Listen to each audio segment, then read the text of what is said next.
is centered down in Oklahoma at Pawnee. It's by far the strongest earthquake that I have ever been a part of. We're going to take one more break. We'll be back with kickoff. Hutchinson against Iowa Western. The Blue Dragons against the Reavers. And by the way, a Reaver is a river pirate. Back in 60 seconds. Sights, sounds, and smells of the fair are in the air, and you know what that means. Here at Pools Plus, we have our fair sale going on now on all spas and grills. Pools Plus has been voted the #1 place to buy a hot tub for the 4th year in a row. You can visit the other places, but why waste your time? Come check out the Big Tent Potty Corner from Lake Talbot at the Kansas State Fair. Pools Plus and Max Spas. Best deals going on now at the Kansas State Fair. Same great deals in store at 21 East 1st in downtown Hutchinson. The sights, sounds, and smells of the fair are in the air, and you know what that means. Here at Pools Plus, we have our fair sale going on now on all spas and grills. Pools Plus has been voted the #1 place to buy a hot tub for the 4th year in a row.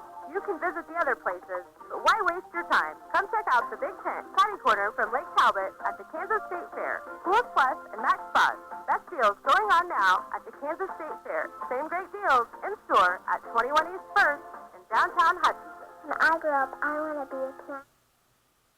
Cahoon Kinesiology and Jackson Meat sponsor our sideline reports, which means that a trimmed down, a svelte broadcast partner, Glenn Grunwald, roaming the sidelines, and pretty nice day to work down there. Yeah, 75-degree temperature, winds out of south, about to gust up to 21 miles per hour. As Rob said, a little bit of a breeze, but yeah, special thanks to Jackson Meat. Again, 665-4465 is 662-4465. You can give them a call. They're closed at 1 o'clock, so you still got time to get there. They're my sideline sponsor, along with Cahoon Kinesiology, the home of Nutrimost, which has helped me lose 58 pounds over the last 5 months, guys. So I am a little trimmer, rusty, and I should be able to maneuver up and down the sidelines a little bit better than I have before. Feeling great. Yeah, good. Glad to have you down there. And the Blue Dragons and the Reavers about ready to do battle. Hutchinson will kick off to start the contest, which means that the Dragons will have at their back that 20-mile-an-hour wind, and it definitely is strong enough to be a factor in the kicking game. No doubt. Ryan Rhodes wants to see improvement there. Iowa Western Rusty did win the toss. They elected to take the football. They're confident in their offense, and I think the Dragons were very good at times defensively last week. A very young secondary that had 4 interceptions, and they're going to get tested early with the potent Iowa Western football team. Luke Niemeyer will kick for the Dragons and back deep for Iowa Western. Well, we look back there and we see Lorenzo Pratt. He's the leading rusher on the football team, rushed for over 100 yards. He stands right at the entrance to the end zone. And to his left, Nick Easley. And here comes the kick. It's high. It is deep, but it is returnable. Taken at the 1-yard line by Pratt, out to the 10, to the left side, to the 15, to the 20, and tripped up as he crossed the 25, followed forward to about the 28.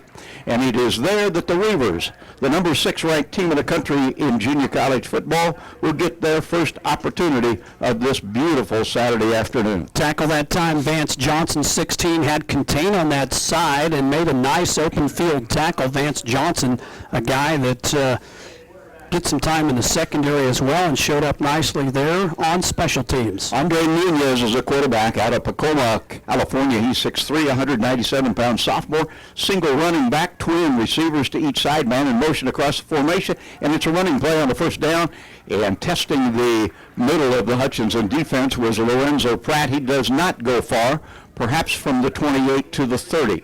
Yeah, and he's a little slow to get up. He got his bell rung on the first play, and that quickly, running back Lorenzo Pratt goes over to the sideline, and I'm telling you, he's smarting. Gabe Richardson comes out of the game for the Blue Dragons. Some contact, pretty physical early. 2nd down and 8. Nunez unloads it, throws it to the left side. It is caught, but a short gainer on the toss to the sideline. Nick Easley pulled it in. He's run out of bounds after a pickup of just 2. Adrian Cross that time in coverage, and it appears Iowa Western wants to play up-tempo, and they're quickly to the line of scrimmage. We'll see a lot of snaps in this game because that's the way the Dragons like to play.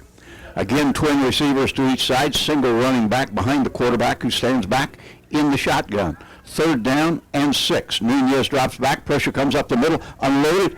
Popped up in the air. and Danfrey McGriff had it in his hands, and then it just kind of popped free. It'll be an incomplete pass, and it's a 3 and out. And now the Blue Dragons might get some pretty good field position, as the punter for Iowa Western will have to kick it against the breeze. This is Bobby Patterson that will punt for Iowa Western. Line of scrimmage, the 32. Dragons with good pressure off the left side that time, and quarterback had to throw it quicker than he wanted. Receiver couldn't hold on to it. Punts up in the air, Wynn grabs it, awful. Takes a short bounce, and the teams are going to watch it roll dead at the Hutchinson 45-yard line. That is an outstanding field position to start this game for the Blue Dragons. Glenn Grunwald, good start for Hutchinson here early. Yeah, it really was. They had crossback while the defensive back again on a Norcross, Georgia, ready to return, but it didn't even get close to him. Hey, one player that I think we're going to miss today, he won't be back until the Garden City game, is Deshaun Waller, a young man running back. He tweaked an ankle last week. Results of x-rays were negative, so he should be back by Garden City. Yeah, 17 carries, 88 yards. He was special. Chris James is a Hutchinson quarterback. His running back, Trey King, stands behind him. Single receivers to each side, and James back wants to throw, loads it up, throws it over the middle, and throws it way too hard. Pass was intended for Tyler Harris, but floated a good 10, 12 yards over his head. That's the effects of throwing with this 20-mile-an-hour wind at your back. And Harris ran a slant route. He had 3 steps on the defensive back. If that ball is thrown on the money, he might have scored on a touchdown, had single coverage, and tough luck. Now the Dragons go to the run and try to get to the outside is Trey King, and King out close to midfield will gain almost 5 yards on the sweep to the left side. 21 carries last week, Rusty. He was kind of the workhorse. Guy coming back from last year has a good burst and a nice pickup on second down. Dragons with the no-huddle offense. They're ready to go. James takes the snap, rolling to his right, sets up, tosses, delivers it too tall, had an open receiver at the 40-yard line, but overthrew again. That was Grant Smallwood. Smallwood's not a big target. He's just 5'7", 180-pounder out of Wichita Heights. Yeah, real quick, that's a ball that he's probably got to catch. When they watch film tomorrow, they'll say, yeah, tough, but you probably should have brought that in. And the Dragons go 3 and out with a punt, but had some catchable balls. So we'll see how the Dragons fare on this punt exchange. Reavers Bailey back deep to receive. He's out to stand in his own 5. That's Hakeem Bailey. Line of scrimmage for the punt is midfield. Punts off. Nice. It's high. And a fair catch signal was made at the 15-yard line by Bailey. Pretty good punt by Tyler Harris. So far, good for special teams for Hutchinson. Anytime that your opponent starts inside the 20, and in this case, they're going to start around the 15-yard line, that's a job well done. So Dragons trot their defense out there. First series, they were very solid. Interesting that the Dragons threw on 2 of the first 3 offensive plays. Shaking it up. I know Ryan Rhodes was happy with his quarterback in some cases. Of course, you can't throw the interceptions that he did on a game-by-game basis, but a couple of those balls were tipped. Nunez and Andre is the quarterback for Iowa Western. He stands back all by himself, trips to the left side, and it's Nunez on the carry, and he moves forward for 2, maybe 3 yards, somewhere between the 17 and 18. That is J.J. Holmes on the tackle. He is a load up front and had a really good game week 1 against Coffeyville. Second down, we'll call it 8 at the 17-yard line. Now a back accompanying Andre Nunez, who looks over at the sideline towards Coach Scott Strohmeyer. Now he's ready to go. 3 wideouts left, 1 to the right. And they toss it backwards. Catch made behind the line of scrimmage, and the Blue Dragons read it beautifully. The catch made by Nick Easley, his second grab of the afternoon, but this one goes for no gain. Might even have lost a yard. He did, and this little slip screen, Asher Goldston all over it, and he had a spectacular week 1 against Coffeyville. Yeah, Smalls came up with the hit. He's the one that jarred loose that ball that was intercepted last week. So it is a 3rd down and 9 for the Reavers, and now trips to the right side. Quarterback rolling that way, almost lost his footing. Now he goes back the other direction. He's going to be knocked off of his feet at the 13 or 14-yard line. So 2 3-and-outs. Blue Dragon defense so far playing inspired football, and Iowa Western saddled with not very good field position. Raheem Bigham that time with the big hit, number 31, claps his hands in celebration after the play, and he should be happy because this football team from Iowa Western now has to punt from its own end zone. Bobby Patterson standing about a yard deep in the end zone. Downstairs strap. It's loose in the end zone, and he wisely kicks it out the back of the end zone. That will be a safety. But that is good thinking on the part of Bobby Patterson, because he got one that had he tried to kick it, he probably would have had it blocked, and it might well have resulted in a touchdown. Smart play. But the Dragons will benefit to the tune of 2 points. And now Iowa Western will get a free kick from the 20-yard line. Another thing is if he goes down to bend down to try to pick that up, he might get hit and could get injured. So that was a really smart play. He gives up 2 points and got to punt the football away, but a wise move. Yeah, you can kick it or punt it, but you're also going to be doing it into a wind that seems to be increasingly stronger. Well, they have not put the safety up on the scoreboard. The officials are huddling at the 15-yard line. Pretty clearly, intentionally kicked out the back of the end zone by Bobby Patterson. That is the explanation.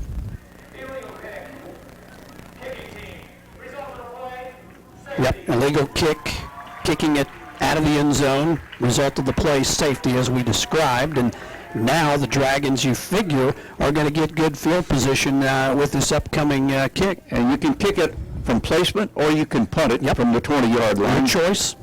Yeah, we even saw Kansas State in a situation like this last night go with the onside kick and recover it. Well, I don't think we'll see that here. I doubt that early that we would, but yeah, that is an option. Not sure I'd ever seen an onside kick after a safety, but Kansas State made it work last night in a 19-14 loss at Stanford, which did very little to convince me that Kansas State wasn't going to be pretty I good. thought Stanford got a late score to make it 26. Did they? Yes, they did. Okay, I went K-State to bed after a little early, I guess. Go ahead. They put a little insurance numbers on there, unlike the Royals did last night. So. Pretty good crowd on hand here for a noon start at Gowan Stadium. And they're going to punt it, and the wind grabs it, and it goes out of bounds inside the midfield stripe. So the Blue Dragons, who started on their first series at their own 45-yard line, this time will start at the 48 of the Reavers. 2-0. I want to go back to that play that set up that safety was the Bingham stop for yardage. Also, number 58, Nick Dawson. He's out of Atlanta. He's playing. He's been moved from linebacker to defensive line, and Robbie's a lot quicker than some of the other ones. He came in on that passing situation and also was over there with Bingham. I would agree, and the Dragons have been getting a lot of pressure early in this contest, and now with the great field position, guys, you can't squander this. You got to make them pay. And a late walk-off of 5 yards improves the Dragons' position even more. Hutchinson starts at the 43. 2 passes on the first 3 offensive plays from scrimmage. Because of the penalty off the and they kick. They give it to the man in motion running across the formation, and down close to the 36-yard line on the play goes Grant Smallwood. His first carry of the football season, and it's a good one as he will net about 7 From Wichita. No, wide receiver. And now they go with power football straight ahead to the 34-yard line. That's a hammering kind of run. That one by Trey King. And it leaves Hutchinson, though still a yard short on 3rd down. Fast pace right now. And there's an opening. Trey King through the middle. He's tripped up, but not before attaining the 25-yard line. First down, Blue Dragons. Trey King, second carry of the game, and that was the best run so far from the Dragons. The quick pace and that offensive line winning up front. Dragons already back to work, and the ball flipped out in the flat, and the catch made by Smallwood. Smallwood takes it down close to the 15-yard line, may have a first down there. Gary Cross, 81, fantastic block out in open space, and that allowed the Dragons to get another first down. Nice little pump fake right there to freeze those linebackers. Dragons back to work already, and this time the Reavers are ready, and nowhere for Trey King to go. He'll lose a yard or 2. Well, this pace, guys, by the offense for Hutchinson is maybe even faster than we've seen in previous years. Dragons believe that they are capable of running 100 offensive snaps in a football game. James tosses it for the corner of the end zone, and again he overthrows. Well covered on the play by Tobias Moss, the cornerback for the Reavers. A lot of contact, Glenn. You were right in front of that. Yeah. Obviously, they'll let him play. Plus, he had his back to the quarterback there. I'm talking about the defender. Sometimes that ball was pretty well overthrown, so maybe he catch it. They're down in 12. Washington leading. And quarterback Chris James is ready. King is a running back. Dragons have trips to the left side, single wide out to the right side. King drops back, stays in the pocket, unloads over the middle, completes to Smallwood inside the 10-yard line, well short of the first down. It'll leave Hutchinson with a fourth down, almost 5 yards to go. Well, Smallwood, last week didn't have a catch, didn't run the football, and all of a sudden he has been a huge part of the Dragon offense. He's not a big target, but I'll tell you what, he has big heart. Went up and got that football right there. Knew he was going to get hit, takes it to the 10. Dragons will try a field goal. It's Luke Niemeyer coming on. Spot the ball down at the 17. Snaps okay. The kick is up. The kick is long enough, and the kick is good. Niemeyer with a 27-yard field goal, and the Hutchinson lead 55. And the Dragons lead it 5-0. Hutchinson's kickoff in 30 seconds. I grew up, I want to be a piano player because my parents want me proud of me. I like the idea of being a scientist. I also want to be a teacher. At American Family Insurance, For details, contact me, Sheila Metzger, at the Sheila Metzger Agency, LLC. Call 665-0400 or stop by 1210 North Main today. American Family Mutual Insurance Company and its affiliates, 6000 American Parkway, Madison, Wisconsin, 53783. Iowa Western will be receiving the Hutchinson kickoff. When you look at this Iowa Western offensive line, 6'5", 6'9", 6'7", 6'8", 6'3", 295, 320, 291, 320. But so far in this game against the Blue Dragon defense, 2 3-and-outs. Dragon defense has been quick, and they've had penetration on virtually right now. That speed winning out over the size. Baseball score, guys. 5-0. Hutchinson on top. First quarter play. I mean, this is like a baseball score. You're exactly right. I was waiting for a clarification. I knew you needed it, so I came back with it, right? So did our listeners. I'm happy with 5-0. Dragon kickoff, spinning downfield, returnable, taken at the 2-yard line, brought out by Nick Easley, takes it to the left side, now cuts back middle of the field. That is a nice return. I said it was Easley. It actually was done for me. McGriff, and he takes it across the 30 to the 34-yard line. That will be the best field position of the afternoon for the Reavers. Story Jackson, defensive back out of Olathe North High School, making the tackle. And the coverage so far on the kick team, the first couple of kicks, not as good, I think, as Ryan Rhodes and company would like. It is really good position for Iowa Western to start. And McGriff sits up in the slot on the right side as Nunez takes the snap, gives off, and a running play for Lorenzo Pratt will net about 3 yards to the 37. Tackle by Gabe Richardson. He has been active 21.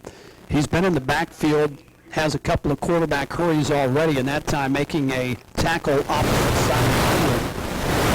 And Nunez is the quarterback. He has twins to each side. Nunez hands off, and wow, ended in the backfield as Lorenzo Pratt. Dragons played that one beautifully. Ronheen Bigham, he is a big-time player. Glenn Grenwald making his presence felt again. Yeah, 2 good plays by him the last 2 series, so he might be a name we start calling out quite a bit. Ronheen Bingham is a 6'2", 242-pounder from Bennettsville, South Carolina. Third down and about 13. Dragon defense so far early has been dominant. Nunez looks over at the sideline. Pratt is the running back with him. Trips to the right side. That's the wide side of the field. Nunez wants to throw that way. Now he steps up, throws it over the middle, and he is caught but short of a first down Incomplete. is Nick Easley, and now they say the ball popped loose. Landon Smith, 47, playing textbook coverage that time. As the ball got there, he stripped it away, and the receiver never able to bring it in. And guess what? It's another punting situation into this wind for Iowa Western. Bobby Patterson, who had to kick it out of the back end of the end zone to prevent a potential touchdown, giving Hutchinson a safety, is the punter. And back for the Blue Dragons in safety position, Adrian Cross, who was the KJCCC Defensive Player of the Week last week for his efforts at Coffeyville. 10 tackles in that game. Punt is much better. This one turns over, but bounces laterally across the field. He got it across the 40-yard line down to the Hutchinson 39. But the Blue Dragons, who lead this contest with 8:02 to play in the first quarter, 5-0. Good field position once again. Punter learning, guys, because he didn't kick the ball as high, and when you have the wind that you do here in Kansas, if you can get it on more of a line, you got a chance as to kicking it high into the teeth of that wind. The flags are really blowing on the north end here at Gowan Stadium. We've had every kind of score in this game that you can have, save for a touchdown. Chris James is the Hutchinson quarterback. He hands off to King. King trying to get to the edge on the right side, turns the corner, but is cut down after a pickup of 2, maybe 2.5 yards. James really looks in command of this offense. Transfer, a little shaky at times in week 1, but he really seems to have a grasp of what's going on for Hutchinson. I know Coach Rhodes is high on this quarterback, although he did not feel that James played particularly well at Coffeyville. High snap, give us to King, and King takes it to the right side. He has a little more room and is out close to the 45-yard line, still 4 yards shy of a first down. Yep, had Jalen Allen out there on the left side, guard pulled, and just couldn't quite get to his block in time. Bad pickup on second down. Dragons already ready to go. James in the gun. Just about Almost threw him threw offside. somebody offside. Now, James looks over at the sideline, taking a little bit more time. Checked off a little bit there. Drops back, now steps up, unloads. Catch is just plain dropped right in the hands of Tyler Harris. Would have been a first down at the midfield stripe, and Harris just simply could not hang on. And now the Blue Dragons will have to punt. And Harris will be dreaming about that one tonight because it was right there where it needed to be. From Andover Central, and that's at least the third ball in this game that James has put on the money that was dropped, and got to catch those balls right there. That extends the drive, and now you got to punt. Tyler Harris can't dwell on it. He'll have to punt. He'll have the wind at his back, and that has been a factor. Officials below play dead for a second. I think making legal substitution defense. Well, that'll give the Dragons a first down. That is huge. Wow. Early mistake. Will maybe take note of that, guys, at the 6:50 mark of the first quarter. Well, not only players make questionable moves, sometimes coaching staffs do. And that would be for sure one of them. So the Dragons have the first down at midfield, leading this contest with 6:50 to play in the opening stanza by a score of 5-0. Would really like to see this offense, though, get in and start churning out some first downs and keep that defense over on the sideline. Officials, again, blow the play dead because Iowa Western wants a timeout. And we'll take a break as well as Iowa Western takes time out. We'll pause 30 seconds for the sponsors of Blue Dragon football. This is Carter File, president of Hutchinson Community College. The proud tradition of Blue Dragon sports continues this fall. I encourage you to take advantage of the Blue Dragon All Sports ticket. For just $60, you can enjoy over 50 athletic events at Hutchinson Community College. Students K through 8 receive a reduced rate of just $40. These are general admission tickets to all Blue Dragon sports and includes football, baseball, and other selected events. Pick up yours today at Harry Dillon store. We will see you at the next Blue Dragon event. What we have seen so far, guys, is two very good defenses. No question. And the offense right now given a second life because of a huge penalty with 6:50 to go here in the first quarter. Appeared the Dragons would have to punt again. Now they've got the ball squarely resting on the 50-yard line, 1st and 10, and let's see if they can't make Iowa Western pay for that mistake. Rusty Hills, Glenn Grunwald, Rob Greer with you with Dragon football from Gowan Stadium. Beautiful day.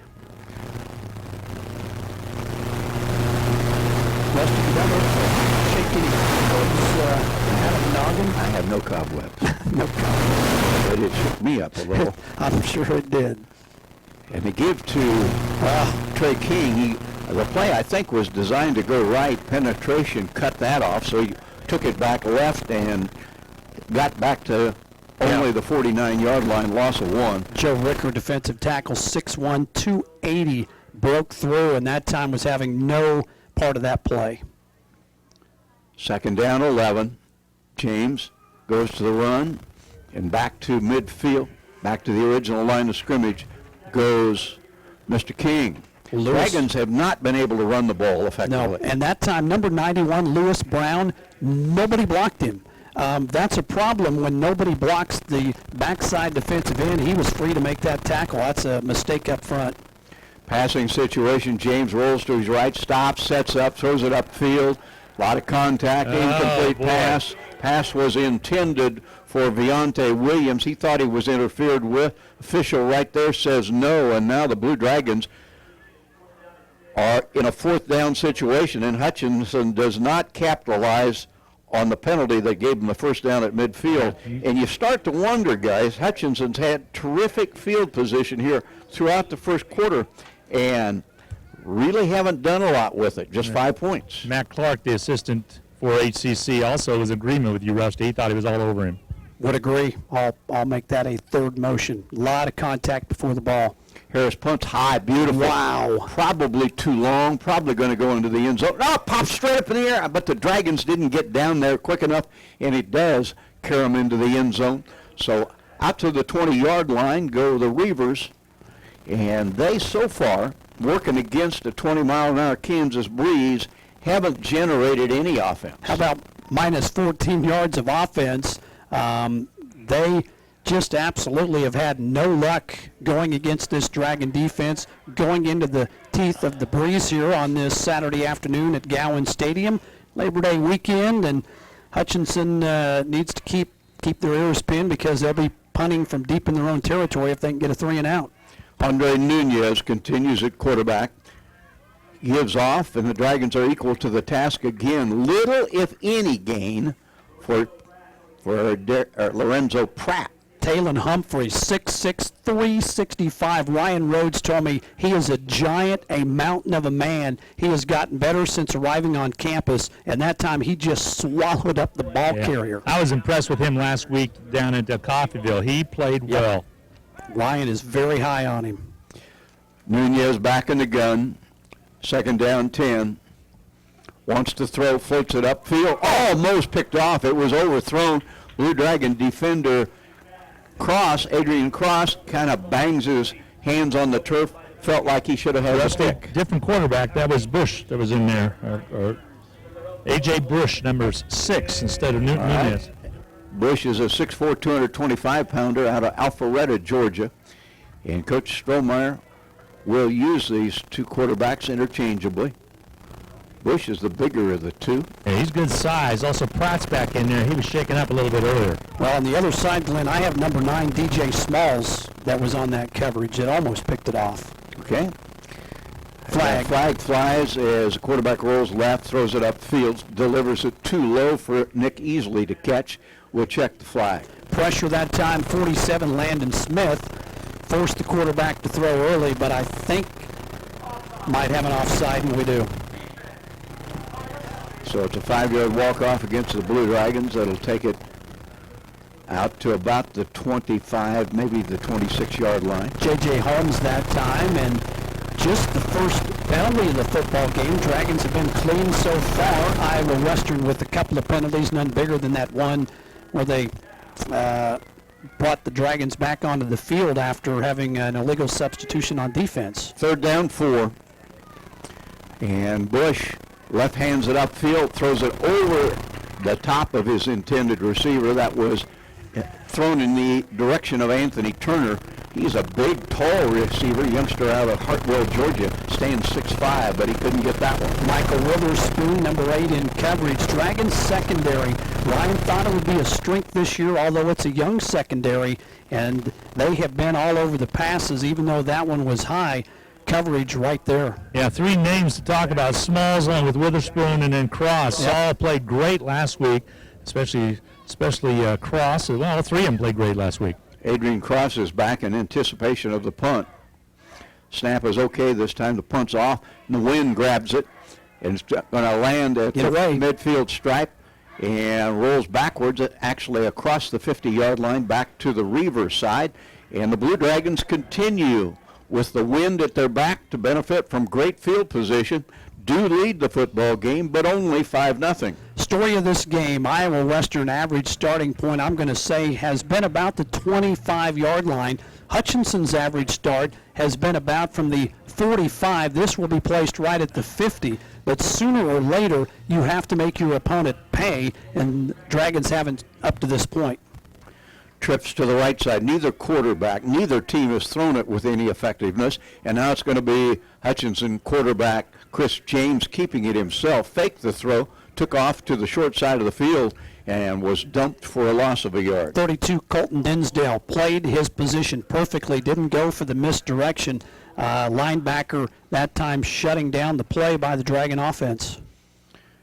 James back in the gun, hands off, in a little bit of a hole.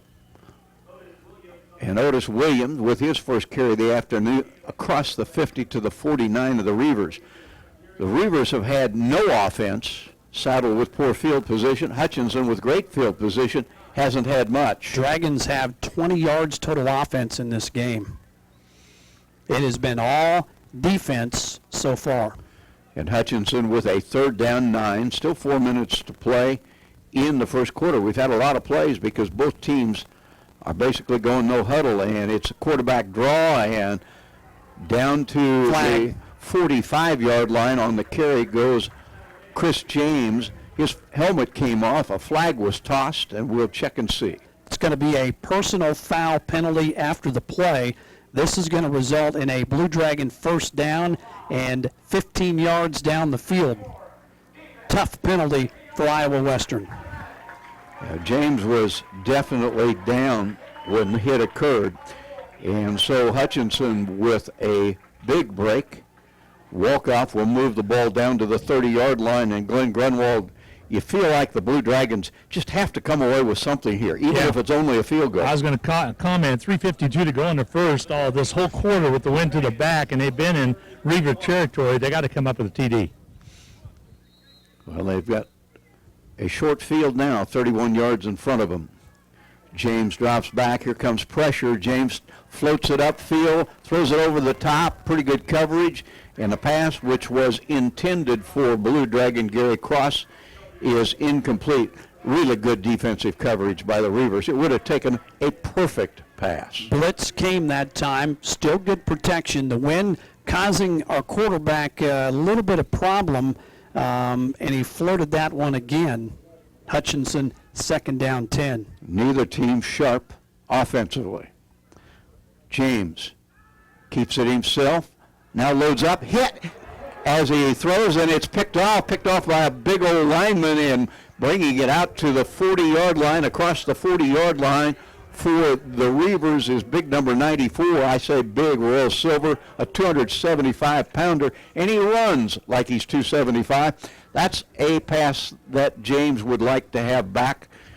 Got hit as he threw, and it becomes his 4th interception of the young football season. Rolly Mounts to his left side, trying to throw across the green, and that time a throw that he probably shouldn't have made. And then after the play, we have a personal foul cut block by the Dragons. That's going to tack even more yards onto this interception, and all of a sudden, they're going to be in business inside the Dragon 40-yard line. And we talked about the Dragons needing to score off of that trip down to the 31-yard line, and all of a sudden, It is the Reavers with good field position for the first time, frankly, this afternoon, Yeah, trailing 5-0, but at the Hutch 43. Illegal block by James, the quarterback, actually, number 7. So that one hurt. And his 4th interception on the early season. A.J. Bush looking, tosses left, got a wide open receiver, and it is caught but out of bounds. Caught at the 22-yard line but out of bounds. Pretty good coverage by Blue Dragon defender Adrian Cross. And the ball delivered across the sideline. You can thank the wind that time, guys, because the wind blew that football toward the sideline. Cross lost coverage. He had no idea where the receiver was until the ball got there, and we're going to thank the Kansas wind for that help. Bush keeps it himself, turns it upfield, and is dragged down from behind after a gain of about a yard. Nice play by Gabe Richardson, the youngster from Decatur, Georgia, 6'4", 255, a freshman. Playing left defensive end, and he is in on every single play, has a great motor, and that time made a great play. It is 3rd down and 9 at the Hutchinson 42-yard line, exactly 3 minutes to go, first quarter. 5-0 Hutchinson lead. Bush looks toward the sideline, as does his running back, Lorenzo Pratt.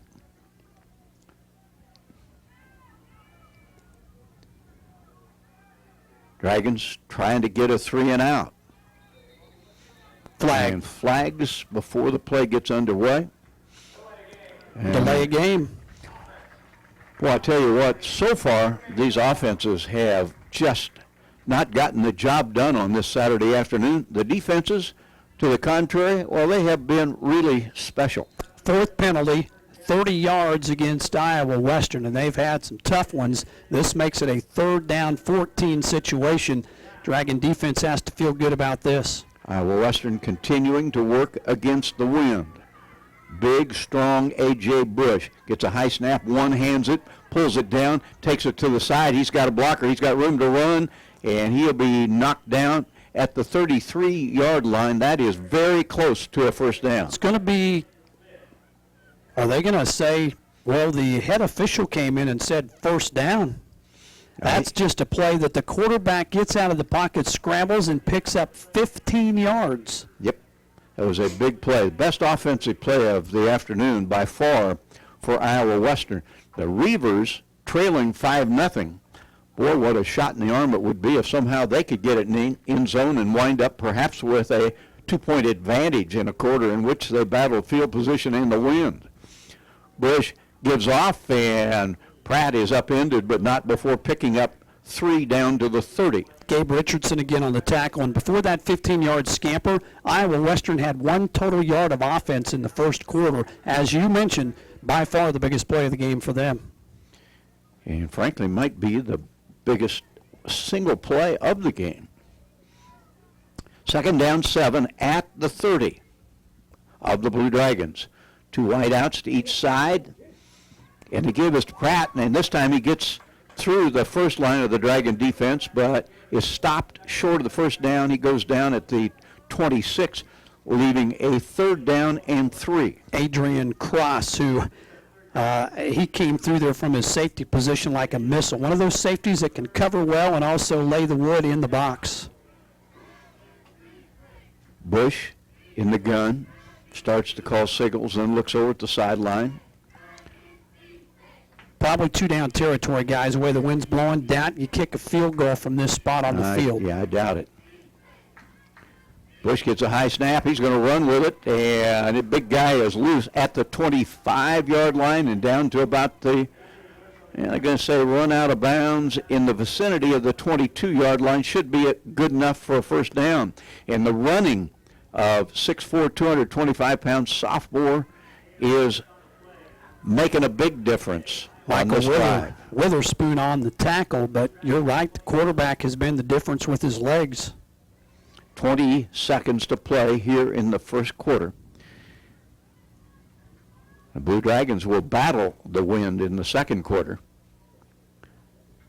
Bush hands off, and the Dragons are waiting for Pratt, and Pratt is upended for a loss of about 3, and that'll likely be the last play of the first quarter. Indeed it is. After one from Gowan Stadium, the Blue Dragons, with the wind at their back the entire first quarter, have 5. The visiting Reavers are scoreless. Second quarter from Gowans in just 1 minute. There's something new about Reno County Area Transportation. The drivers are wearing safety green uniforms. These will alert motorists when drivers are on the street, assisting passengers on and off the bus, keeping everyone safer.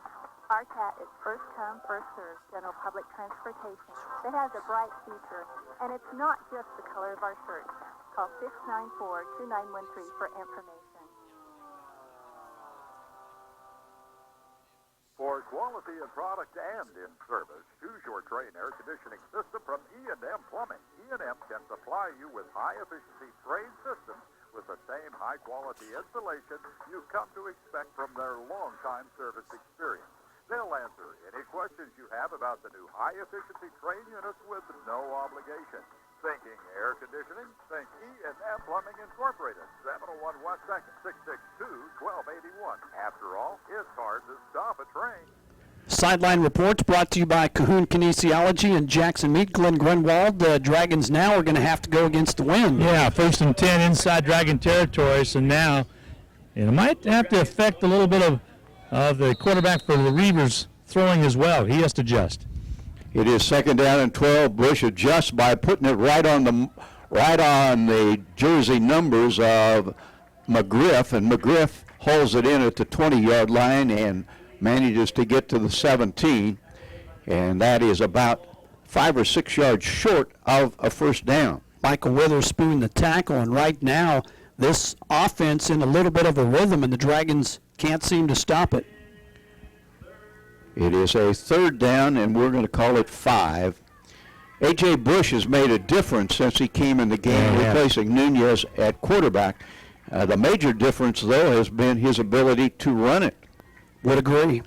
Not much offense. If you like offensive football, this hasn't been the game for you. On the other hand, defense, terrific.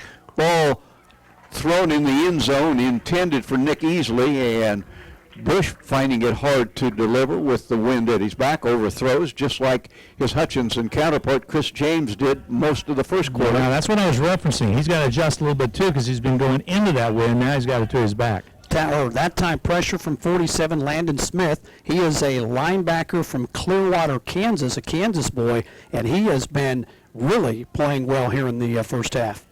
And the Reavers will try a field goal. They'll put it down at the 23-yard line. The kicker for the Reavers is Bobby Patterson. It'll be a 33-yard attempt off the left hash. The kick is up, and the kick is good. So the score comes with 14:06 to play in the second. It is 5-3 Hutchinson. Are we playing baseball or are we playing football? We'll be back with the kickoff in 30 seconds. Just as the Hutchinson Blue Dragons athletics are a tradition, so is the Anchor Inn in downtown Hutchinson. Whether you plan lunch or dinner or even take out for home, the Anchor Inn is a great family restaurant that you are sure to enjoy.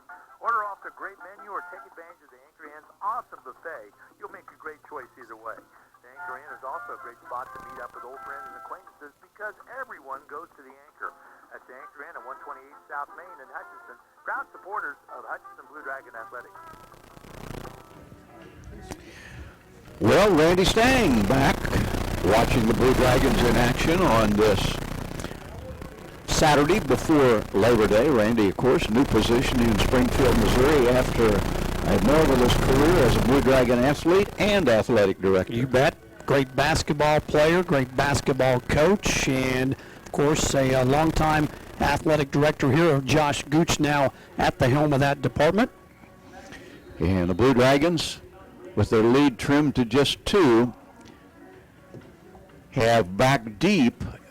It is for the Blue Dragons, Deontay Williams, and a kickoff is a spinner, but returnable, taken at the 5, out to the 10, to the 15, to the 20, and tripped, and falling forward to the 24-yard line is Deontay Williams. Yeah, number 10, Tyler Harris, kind of pushed the Iowa Western tackler right into the return guy, and when they watch film, it he'll probably hear a few words about that. But the Dragon offense has got to get in rhythm. The defense has been on the field, Glenn Grunwald, a lot of this first half. Yeah, they really have, but they've been playing well, and they got some good reserves. I'm impressed with the Dragon defensive line. They've done good, and now the offensive line, they've got to take over. 42 yards of total offense in this first quarter by both teams combined. Substitutions now. The umpire comes in, stops the He said play. reset the Yeah, game resets clock. the game clock. Chris James is the quarterback. There we go. Put 40 seconds on it, and we're good to go.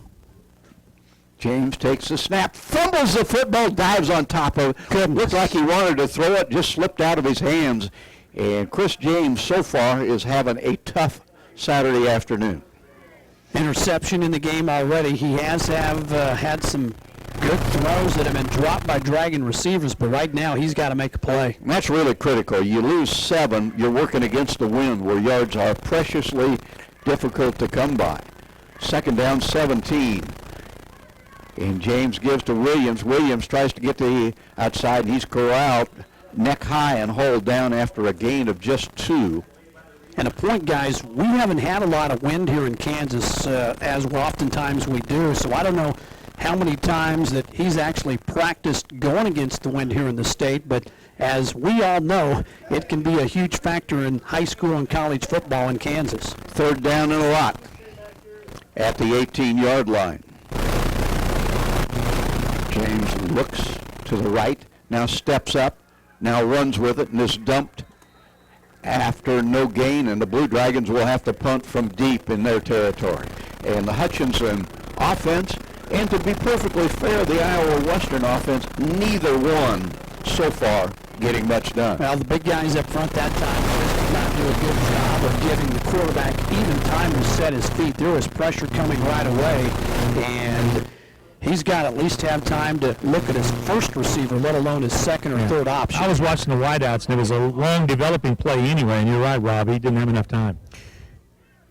Well, Blue Dragons' Tyler Harris will punt, fumbles the snap, gets off a low kick, line drive kick, and it is fielded by the Blue Dragons at the 40-yard line, so the punt is effectively only 22 yards. Iowa Western trailing just 5-3. Wind at its back will start at the Hutchinson 40-yard line.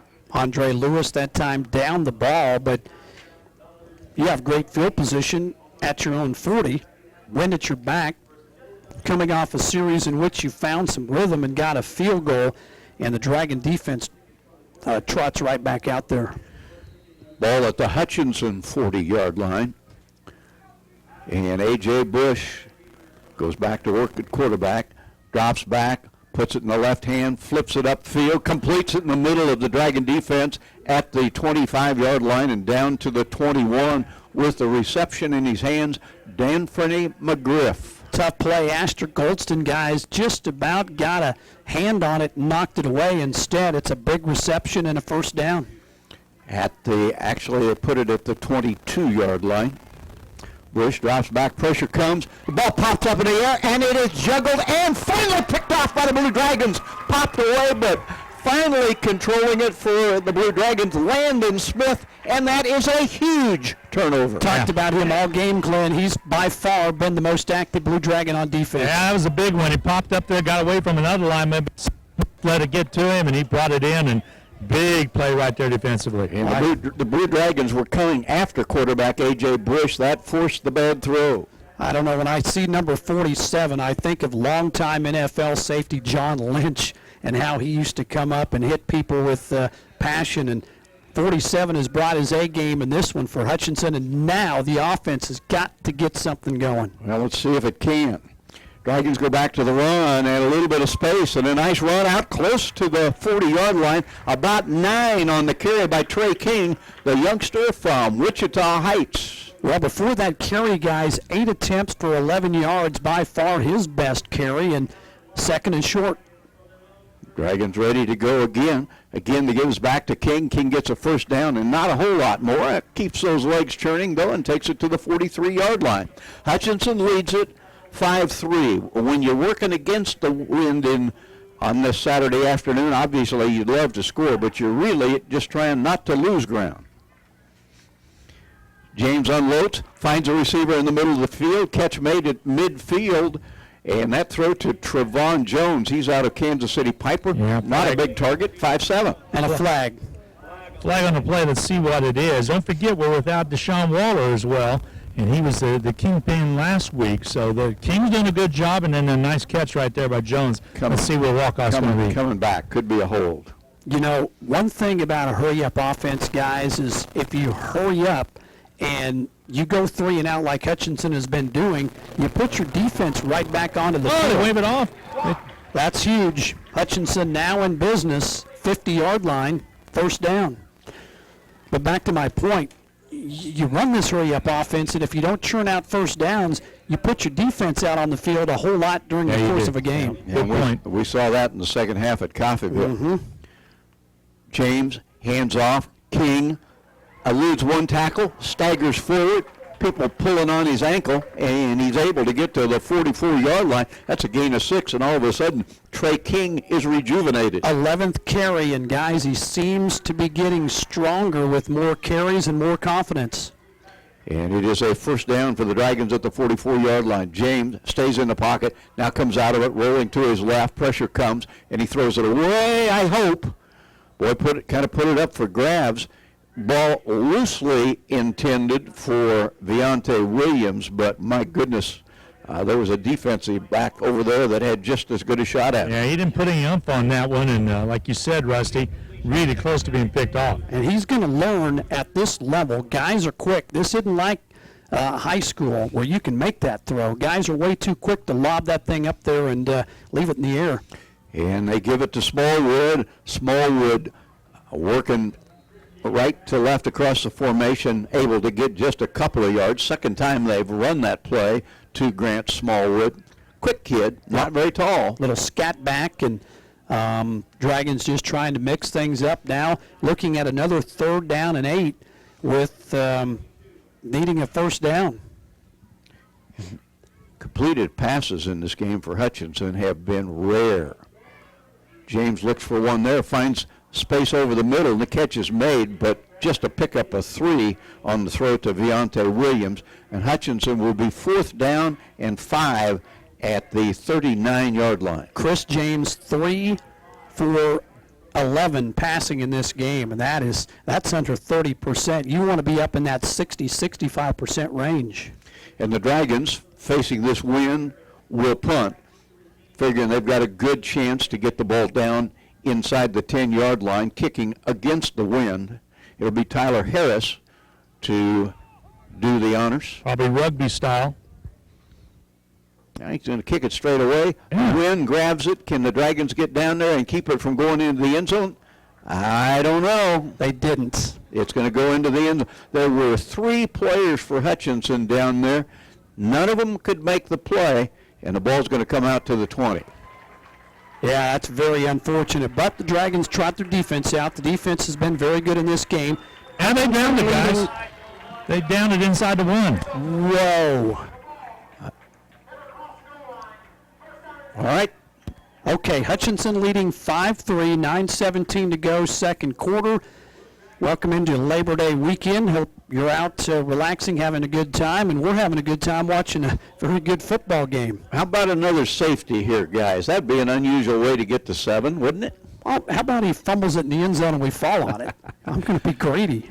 Well, I couldn't believe that the Dragons didn't make the play because there were 3 of them down there. Not sure which Dragon was able to down it. I thought it might have crossed the plane, but the officials, after a short conference, say no. And now it's Iowa Western quarterback A.J. Bush who will be standing 5 yards deep in the end zone to take.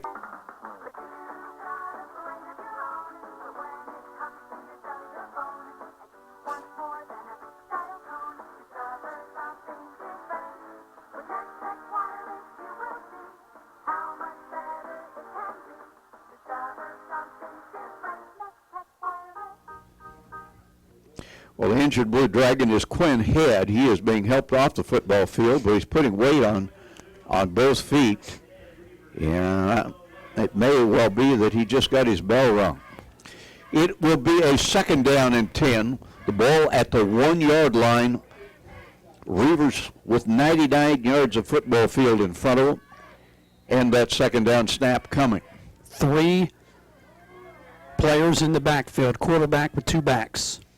Bush wants to throw, floats it upfield again, and it's way overthrown. Good coverage for the Blue Dragons as DJ Smalls had Kadeem Colburn wrapped up. Hey, and if this is a hold in the end zone, it would be a safety. Oh, chop block, guys. Safety. It is a safety. Wow. Penalty in the end zone. Woo. So the Dragons get to 7 on 2 safeties and a field goal. I do not believe I've seen that ever in my 48 years of Nice broadcasting. prediction, Rusty. Good job on that one. I have never seen 2 safeties in a half of football, and we have seen, you're going to look at the scoreboard and people will say, Hutchinson, well, they got a touchdown, lead 7-3. And think how you got him. Yep. That's kicked out of the end zone by the opposing punter, and then this one's a chop block, and interesting. 7-3. Are we in the second inning, guys, or is this the second quarter? I think we're in the 3rd inning, and right now the Dragons still looking for something offensively, but they've been sound on defense, and that is the reason they lead 7-3 up to this point. Now the Reavers, again, their second free kick of the afternoon. The last time they chose to punt it, and they should get good field position out of this, ought to be able to kick way down to the other end with a 20-mile-an-hour wind at their back. But how about the Blue Dragon defense? It has just excelled here in the first half. Yeah, a lot of things can go wrong when you pass in the end zone. Like I was surprised Iowa Western, most teams first or second down, you're just going to run to try to get yourself some breathing room, and they drop back in the shotgun and throw, and there's a lot of bad things that can happen. Now they're going to kick it from placement. And the honors will be handled by Clay Hammaker. If you're Hutchinson, you'd like to get this possession at least outside the 40. Here comes a kick, spinner. Taking it to 20-yard line, brought out to the 25, to the 30. That's crossed to the 40, crossed to the 45, to the 50, crossed with a terrific return to the 46 of Iowa Western. Just what the doctor ordered, special teams that time, giving Hutchinson another good starting spot for field position. Adrian Cross doing the honors. Rusty, the Dragons in this football game with 48 total yards of offense, and they lead 7-3.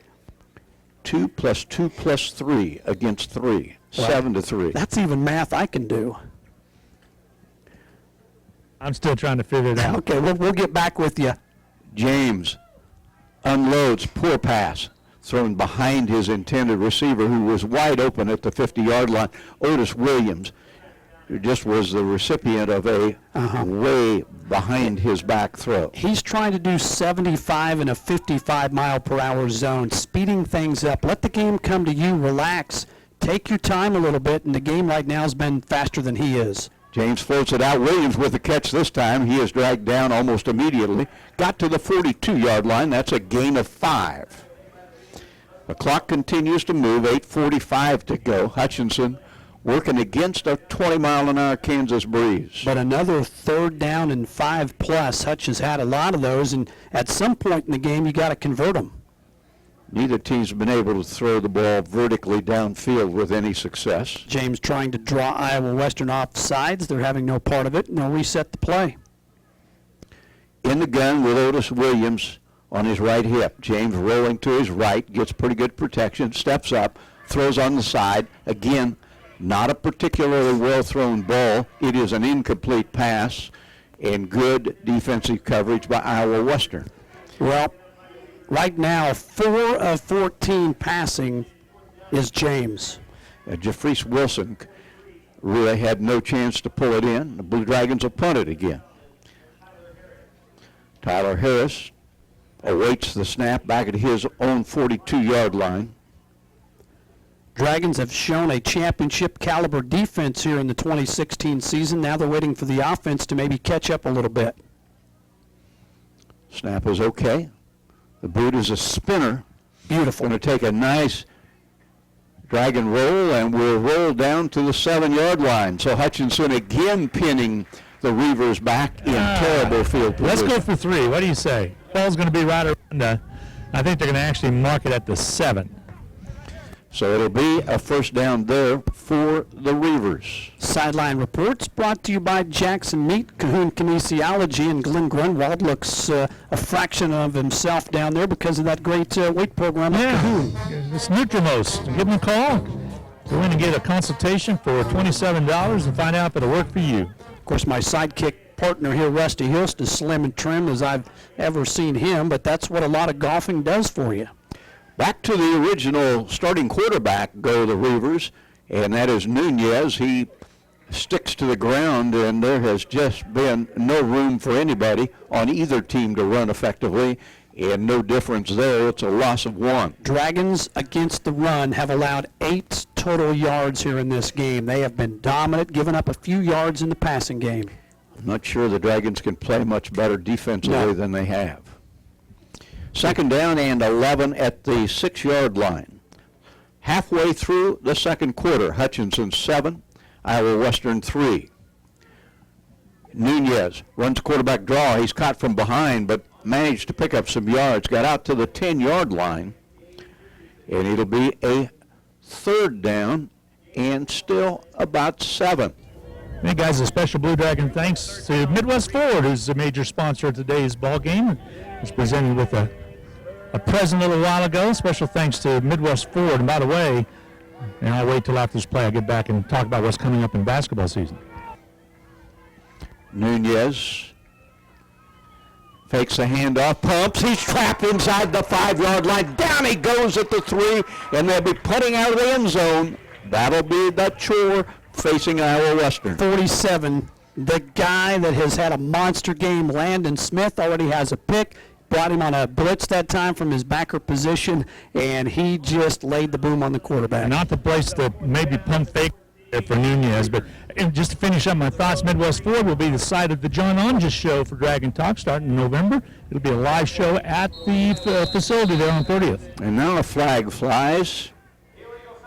Illegal substitution. That'll cost them half the distance to the goal line. Which is going to move it a yard. And I tell you what, the punter, Bobby Patterson, has had a tough task here in the first half. Now, he's standing perilously close to the back end of the end zone. Can't step on that back line, or it's a real problem. Ryan Rhodes sprinting down the field. I didn't know he could move that quick still, and he told his returner to back up a couple of steps, and that's going to be a short punt that we'll see if we can play off the bounce. And Cross falls down, decides to get out of the way, and as a result, it costs the Dragons about 10 or 11 yards as the ball rolls to the Hutchinson 39-yard line. Still good field position. There is a flag back at the line of scrimmage. We'll see what this is about. Ryan Rhodes clapped his hand in disgust, and he wasn't happy that his returner didn't go up and get that football, but we'll see if it matters. They're going to repunt this. Illegal formation. It's a 5-yard penalty that'll amount to about 36 inches. But once again, the punt will have to come out of the end zone, assuming the Dragons choose to make them kick it again, and I think they will. I think they're just going to spot the ball 5 yards from where they're just going to Hutchinson move had it. Okay. Yep. So they'll put the ball inside the 45-yard line. Hutch again, outstanding field position at midfield. Grant Smallwood sets up in the slot on the left side. We've called his name quite a bit. This has been a game in which you really haven't raved about any offensive players yet. Smallwood comes across the formation. They fake the pitch to him, and instead of pitching it, as he has several times in this game, now Chris James keeps it, and he's able to slip forward for 2, maybe 3 yards. A lot of contact after the play there as he was kind of pushed back way after the whistle and was looking for maybe a flag to come in late, but the officials decided not to drop it. Second down. Call it 7.5. James hands off. King starts right, cuts back left, and finds a momentary hole that closes quickly. But James got to the 47-yard line. That's about a yard and a half shy of a first down. A game in which first downs have been rare and precious. 12th carry for King, 35 yards rushing. And Hutchinson, they would love to get a first down in this third down and short situation. 5 minutes to go, second quarter, 7-3 Hutch. James almost falls down and hands off, and King is caught behind the line of scrimmage. So they won't get a first down, and the Dragon punt will come from midfield. And as good as the Hutchinson defense has been, the Hutchinson offense has struggled to that same extent.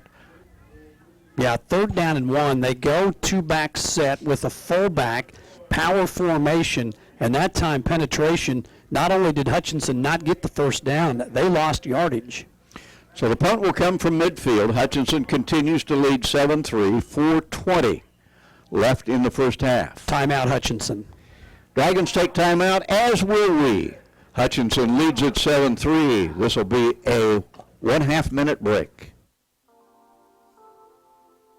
Hello, this is Tom Elliott of Elliott Mortuary, and again this year we are pleased to help sponsor HCC Blue Dragon Sports.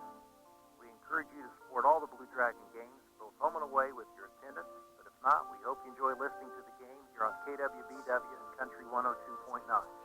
Elliott Mortuary and Crematory, a proud sponsor of Hutchinson Community College, and honored to have served the families of Hutchinson and Reno County since 1935. Well, the Blue Dragons will be punting, but the Dragons continue to lead 7-3. If they can go into halftime after battling this win throughout the second quarter with a lead, I think the Hutchinson coaching staff would have to be very, very satisfied. Just 5 first downs for the Dragons in this first half. They have been tough to come by. 58 total yards of offense. James in the game, 4 of 14 with 1 pick. Hadn't had a lot of luck. He's not a dual-threat quarterback that's going to get you yardage on the ground either. Guy Victoria is the long snapper. He needs to get it to Tyler Harris for this punt. Dragons punt will be against the wind. Safety stands at the 20-yard line of Iowa Western. Snap is okay. Kicks off. Angled away from the receiver. Might have hit an Iowa Western player in the back. Let's see. Yeah, evidently not. I thought it might have caught the heel of one of the Reavers. But it will be Iowa Western football at the 26-yard line. Not one of his better punts, but it's never a good day, Glenn Grunwald, when the punter is the busiest guy on your football team. Yeah, I know, and you think it's like the bottom half of the second right now, 7-3, rather than second quarter action. But see what they can get going here. Got to keep the Reavers in check. Defense has been up to it. And to be fair to Iowa Western, I'm not sure I've seen a team saddled with poorer field positions for a half of football than Iowa Western has. And the Dragons have been the opposite. They've had incredible field position. Nunez is the quarterback, hands off, and absolutely nothing. I mean nothing for Lorenzo Pratt.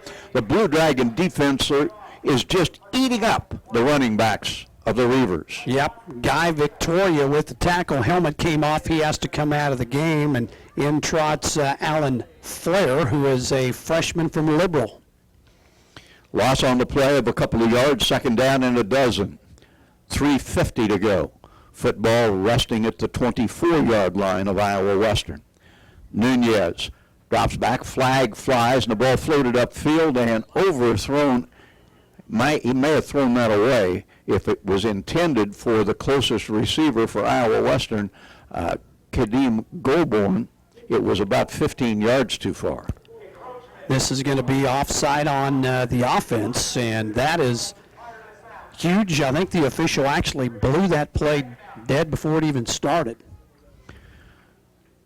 So the Blue Dragons will be the beneficiaries to the tune of 5 more yards. The ball comes back down to the 19-yard line, and the field position woes of the Reavers continues. And penalties, 8 of them in the game for Iowa Western. That has been to the Dragons' favor. Hutchinson has been pretty clean in this game with just 2.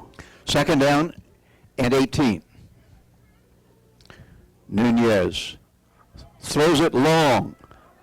And it is just out of the reach of the intended receiver for Iowa Western. That was Anthony Turner. He was really well covered as a defensive back running side by side with him down that right sideline. They're double teaming Gabe Richardson, who still managed to get some pressure in there off the defensive end spot, and single coverage for Witherspoon down the field, asking a lot of your corners, no safety help, and that ball is just tough to throw with this wind behind it. Neither quarterback, and actually I should say three of them, because Iowa Western has used two about equally. Neither of them, nor has Chris James, thrown effectively. High snap, pulled down by Nunez, throws it upfield, got his receiver at the 35-yard line, will be short of a first down by about a yard. That ball delivered up high, but pulled down nicely by Austin Arendt, but not enough for a first down. Iowa Western would be crazy to go for it here. Hutchinson very fortunate. A 3rd down and 16 was almost converted. If it was 3rd and 15, that's 1st and 10 for Iowa Western. And so, Bobby Patterson, you talked about Blue Dragon punter, Mr. Harris being busy. Bobby Patterson's been even busier. He'll kick from the 20. His own 20, gets a perfect snap and gets off a beauty. Whoa. Drills it over everybody, hits, bounces, goes out of bounds at the 3. There's your play of the game for Iowa Western, and it comes via a punt that was smoked and is going to go out of bounds at about the 4-yard line. Incredible change of field position. And now with 2:40 to go, the job for the Blue Dragons is pretty simple. You have to get a first down here. 2 of them, you can probably run out the half with a 7-3 lead. But the Dragons cannot afford a 3 and out and have to punt out of their end zone, because they'll be kicking against the wind. Been tough for both teams to get the running game going, and that's put a lot of pressure on these quarterbacks. James will throw out of the end zone, floats it up. It's up for grabs. It's going to be picked off. My terrible throw, picked off at the 32-yard line, and a flag flies after the interception, a pass that should never have been thrown, the 5th interception of the young football season by Chris James. And up slowly is Hakeem Bailey, who looks to be holding a right knee. He's going to jog off to the field, but that is a throw that you cannot make into the wind with coverage and help over the top. Just floated it up there. It was apparent that it was going to be picked off. The penalty came, in my opinion, after the interception. They'll tack on some yardage, probably a personal foul. Could be a 15-yard penalty that would sure help Hutchinson, because Iowa Western's about to get good position. Block in the back. They're going to say no foul. Yeah, no foul, guys. They said it was not an illegal block. Well, your defense now has to step up. You've dominated this first half defensively, but because of some inefficiencies by your offense, you're in a really bad position. And we're back to Bush at quarterback for the Reavers, and he's all by himself. 5 wideouts, and it's a quarterback draw. Takes it to the side. He is caught and toppled at the 26-yard line, getting him by the ankle for the Blue Dragons, Raheem Bingham. Raheem has been really good. Looked like it might be a bigger pickup than that. Is a pickup of just 2. Again, the same formation. Trips right, twins to the left, and the ball delivered is caught at the 5-yard line. And it'll be 1st and goal. Great grab. A nice, well, actually a rather routine catch for Nick Easley, but a great job of hanging on to it, because he took a pop after handling the football. Asher Goldston absolutely leveled the receiver. How he held on to it, I don't know, but I can tell you this. It is 1st down and goal, and Iowa Western now in business. Iowa Western trailing 7-3. 1st and goal, contact in the backfield, nowhere for Lorenzo Pratt, no gain. Yep, Bingham that time shot in there like a missile, and he's upset. That's going to be a loss on the play. Half a yard, 2nd and goal, 10 yards away. 90 seconds left in the first half. A.J. Bush, backup quarterback in there. left-handed youngster rolling to his right, wants to throw, unloads, and it is incomplete, well defended on the side of the end zone by the Blue Dragons. Witherspoon again, they've left him out there on an island, and he is holding up. If Hutchinson could keep Iowa Western out of the end zone here, that would just be another victory for this defense, which has been incredible. Well, they're probably one play away from a great opportunity to do that. And Iowa Western has given up on the run. Some confusion on defense. Again, an empty backfield for A.J. Bush, and the Dragons, I think, will have to take a timeout to get organized. Here are the numbers. 1:18 to go, first half. Hutchinson 7, Iowa Western 3. Third down and goal from the 10-yard line, and this will be a 1/2 minute break. Hi, I'm Ken Hyman, General Manager of Midwest Superstore in Hutchinson. We're proud to be a sponsor of ATC Sports. You have choices when it comes to your vehicle purchases, and a better way is more than a slogan. Any new or select pre-owned purchase comes with our Advantage Rewards benefits. That includes complimentary car washes with every service visit, a loaner car with any major service, including oil changes and tire rotations. A better way also means no high-pressure sales tax. Everyone has deals, but do they take care of you after the sale? Visit us at MidwestSuperstore.com and go Blue Dragons. Welcome back to Gowan Stadium. 7-3. Dragons with a big 3rd down and 10 for their defense, trying to keep Iowa Western out of the end zone as they cling to a 4-point lead. An interception by James has put this defense in a bad spot. So far they've held up. Can they do it one more time, Rusty? Well, I think the answer to the question is yeah, they can. They have been spectacular, but it is hard to go a whole half without a defensive breakdown. Again, the empty backfield, and quarterback A.J. Bush looks at 3 wide receivers right, looks that direction, throws over the middle, caught, touchdown.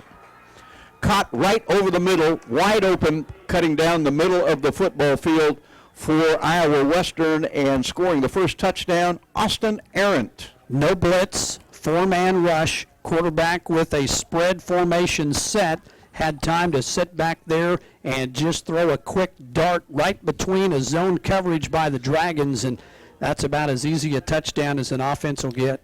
And it is 9-7 Iowa Western. And the extra point up and coming with 1:15 remaining in the first half. It is not a good kick, but it may have had just enough. Nope, did not get over the crossbar. So it's 9-7, and a strange scoring first half continues. The Blue Dragons will get the football with 75 seconds to do something about it, as Iowa Western, for the first time on this Saturday afternoon, leads Hutchinson. We'll return with the kickoff in 30 seconds. It's football season, when the weather is warm one day and cold the next. Do your best to stay ahead of cold and flu season by drinking plenty of fluids, getting enough rest, and keeping your hands sanitized. And if we can help, come see the friendly staff at Ashcraft Pharmacy. Our over-the-counter medications can help alleviate symptoms. But if you need a prescription, we offer free mail-out, free delivery, or call ahead for our handy curbside service. That's Ashcraft Pharmacy in the Hart Shopping Center, South Hutchinson. Go Dragons! It has been 29 minutes of football, counting the second half at Coffeyville and the first half here, since the Hutchinson offense has produced any points. Dragons did get a touchdown in the second half at Coffeyville, but it was scored by the defense. Well, it's as simple as this. The Dragons, with one timeout left here, are hoping to get maybe a decent return here, get some field position, and maybe quickly go down the field and try to get a score before we go to the locker room, feeling at least somewhat good about their offense. Kickoff is returnable. Fumbled by the Dragons. Live football. They're going to pick it up inside the 5-yard line and be hauled down at the 6. That was Grant Smallwood. Didn't handle the kickoff cleanly. And now with 1:09 left, how many timeouts do the Reavers have? They have 2. And I promise you they're going to use them, you bet. That is, unless Hutchinson can come out with a big play on first down. But this is not the situation you want to be in. Momentum has shifted, and Hutchinson's offense trots out onto the field with barely 50 yards of total offense here in the first half. Well, let's see what happens here. From the gun, handoff to Otis Williams, and Williams, with a little bit of room, Nice run, got out to the 12-yard line. That'll help. His third carry, 10 yards on the ground, and I'd give the defense an A+ in the first half. I'd give special teams a B+, but the grade on the offense might be incomplete. Dragons ready to go again. And they give it back to Williams, and Williams, battling hard, might have a first down. Boy, it's going to be close, and he's running hard. Little spark. I was a little surprised that the Dragons went with the hurry-up offense there, because it is in Hutchinson's best interest, I think, to get this half run out. Back to work again. James, with time, in the pocket, throws it to the sideline, caught at the 27-yard line. That'll be another first down. Tyler Harris on the grab.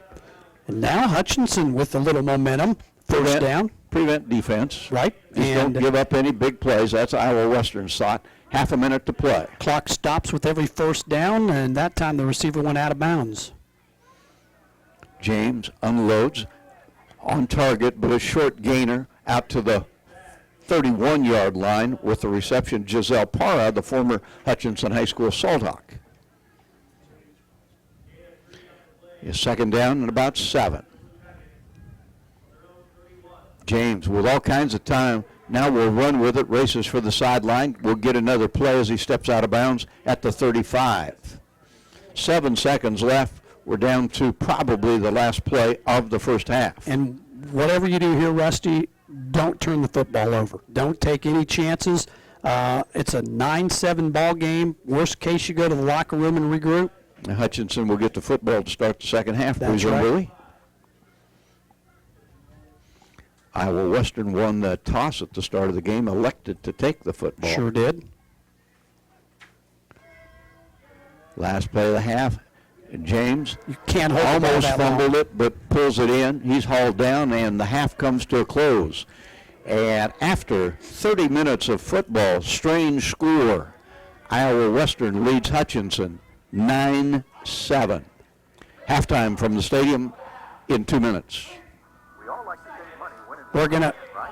You can do that every day at Salt City Pawn and Jewelry. Hi, this is owner Paul Phillips inviting you to stop in and say hi to our friendly staff. And while you're here, check out over 3,000 square feet of great merchandise priced at outstanding value. We don't have to offer huge sale prices for one day only when we do that on a daily basis.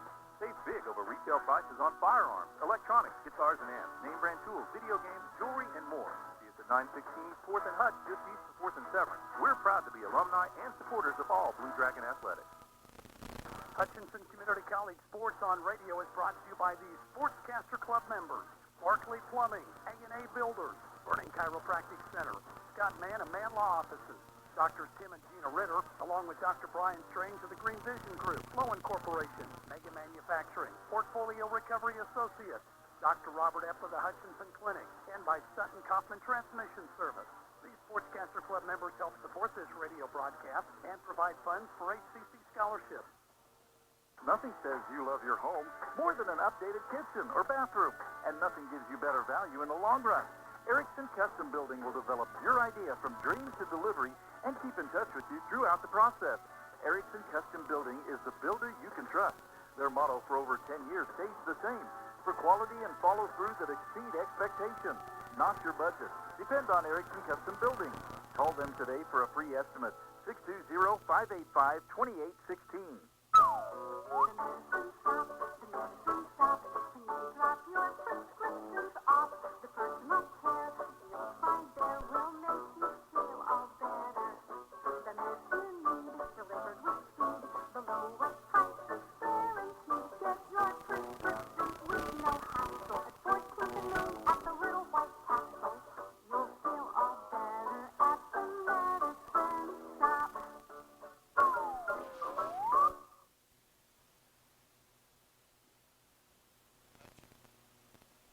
Hutchinson actually got one more play. The officials put a couple of seconds back on the clock, and the Blue Dragons got about a 15-yard pickup on a running play, but it was meaningless in terms of contribution to the scoreboard as the Blue Dragons trailed the Reavers here at halftime in Gowan Stadium 9-7.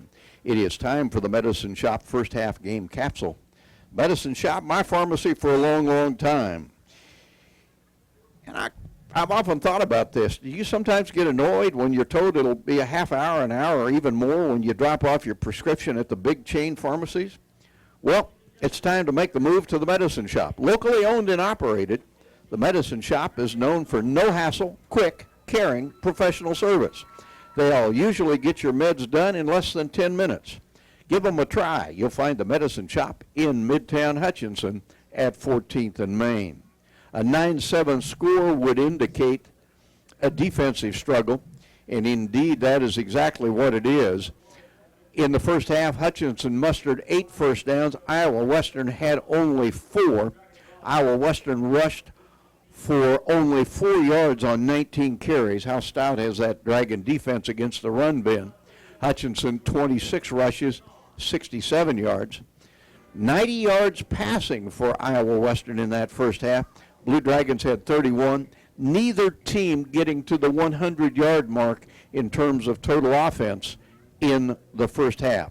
Hutchinson 98 yards, Iowa Western 94. The Blue Dragons were to score first as the punter for Iowa Western deliberately kicking the ball out of bounds out of the back end of the end zone after a poor snap. That was Bobby Patterson with a heads-up play. Dragons led 2-0. Capitalized on good field position to get a field goal from Luke Niemeyer. That made it 5-0. Iowa Western got a field goal to tighten it to 5-3, and then a safety because of a penalty in the end zone against the Reavers gave Hutchinson a second safety in that first half, and Hutchinson had the lead at that point 7-3, but Iowa Western got the last points of the game on a little pass over the middle, complete to Austin Arendt, and at halftime after a missed extra point, it is 9-7. Defenses, terrific on the part of both teams. Offenses, not so much. That's the story of the first half in Gowan Stadium. We'll be back with more intermission for you in 2 minutes. It's time to finish your tax. Whether we filed your extension or not, bring your tax information to H&R Block and let our tax professionals ensure you get every deduction and credit you deserve. The tax filing deadline is October 17th, and our offices in Hutchinson, Lyons, and Ellsworth are open to assist you. Don't wait to file your tax return and risk penalties for missing the deadline. Make an appointment now and put our expertise to work for you.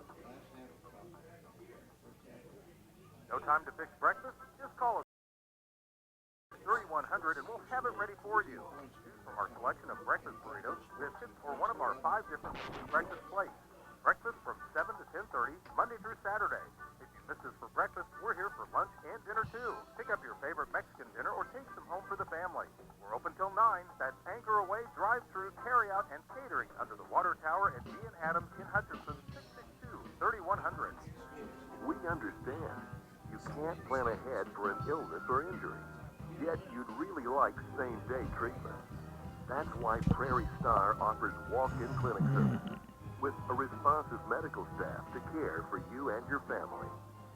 Yes, we want to be your medical home.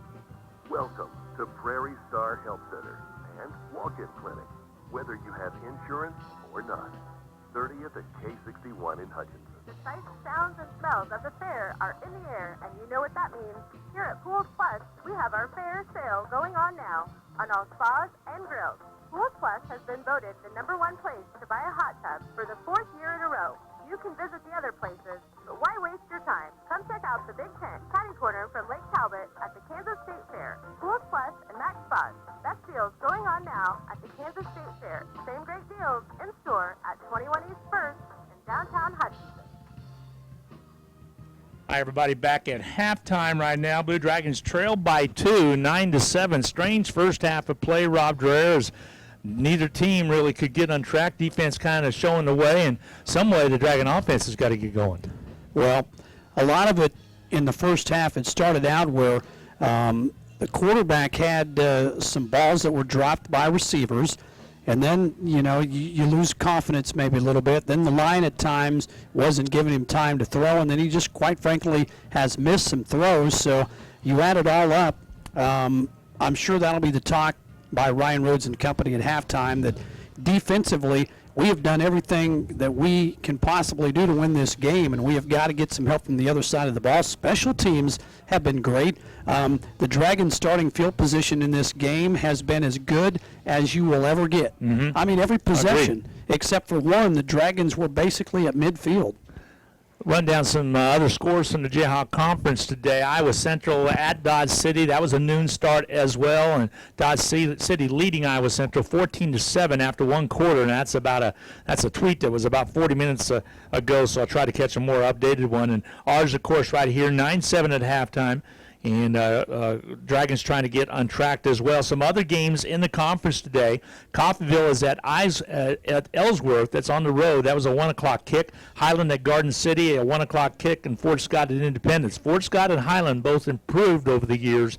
And those are tough places to go. And Highland has to go out to Garden City. That's a long drive. The difference, Glenn, as opposed to 3, 4, 5, 15, 20, 30 years ago now is the fact that you get 20 out-of-state kids. So it used to be where Butler and Hutch were getting all the quality in-state kids, and then you can only get 10 out-of-state, and that made it pretty tough for some of these other schools to compete. Well, now you can go get 20 really good guys out of state. You don't have to have the best kids from in-state, and it's leveled the playing field in so many ways.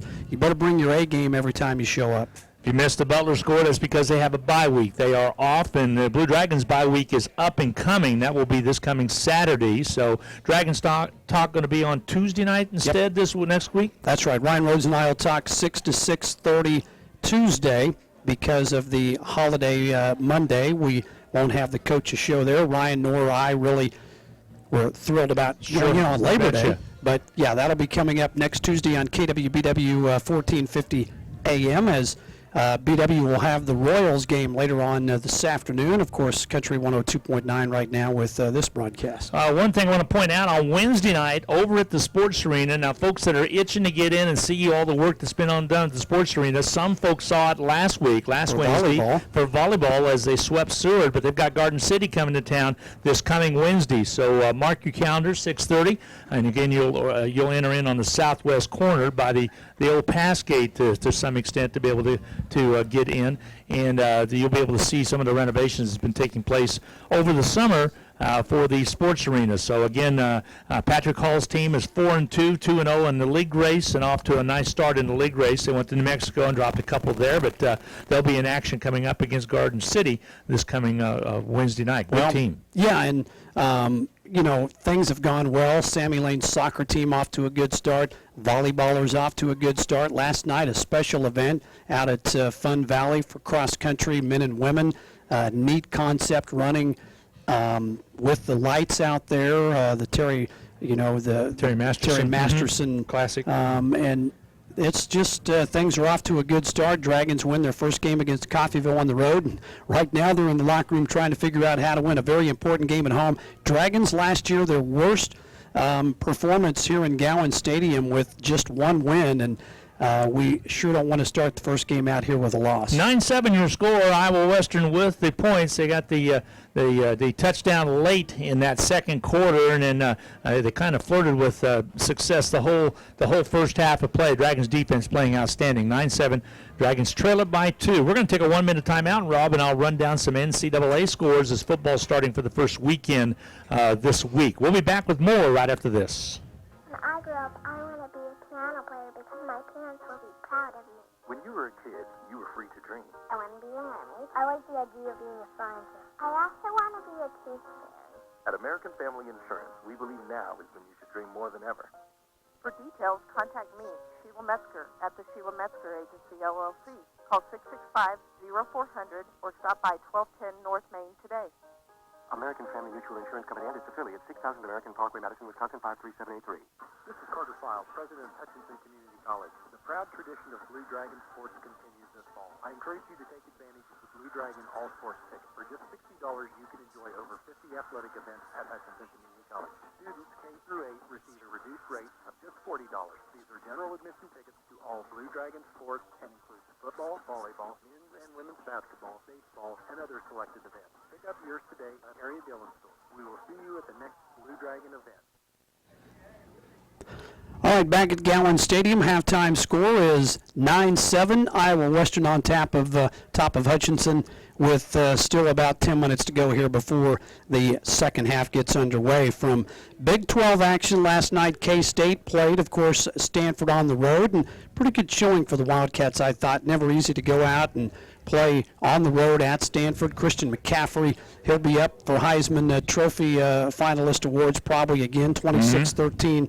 Stanford a winner. West Virginia leading Missouri 20-3. That didn't surprise me. 7 minutes to go, third quarter. And here's the score you and I were laughing about. Houston, which by the way is ranked 15th in the nation now, leading number 3 Oklahoma 26-17 with about 5 minutes to go in the third quarter. Baylor blowing out Northwestern 55-7. That was a final.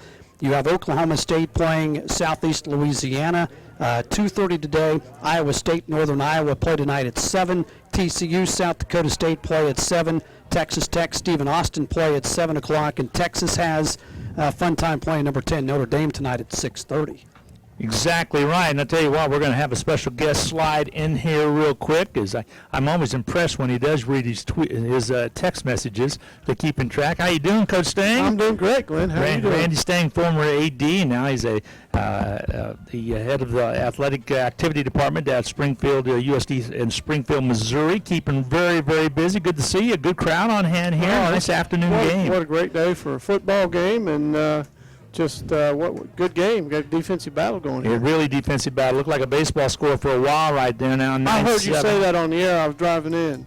And it certainly did. What counts things in Springfield? I stopped and saw you a few weeks ago, and you guys seem to be settled in. I know you're busy as all get out, but how's things? How's the kids? What's going on? It's good. Really, just busy. 5 high schools in Springfield, and 9 sports going on in each high school. So just about every night there's somewhere to go and something to watch, and just a little crazy. But really, really miss Hutchinson Community College, the people. Really just a heartfelt hello, and appreciate all that they've done for me and the opportunities they've given me. I know you do. Tell us about real quick the Springfield system. How many schools?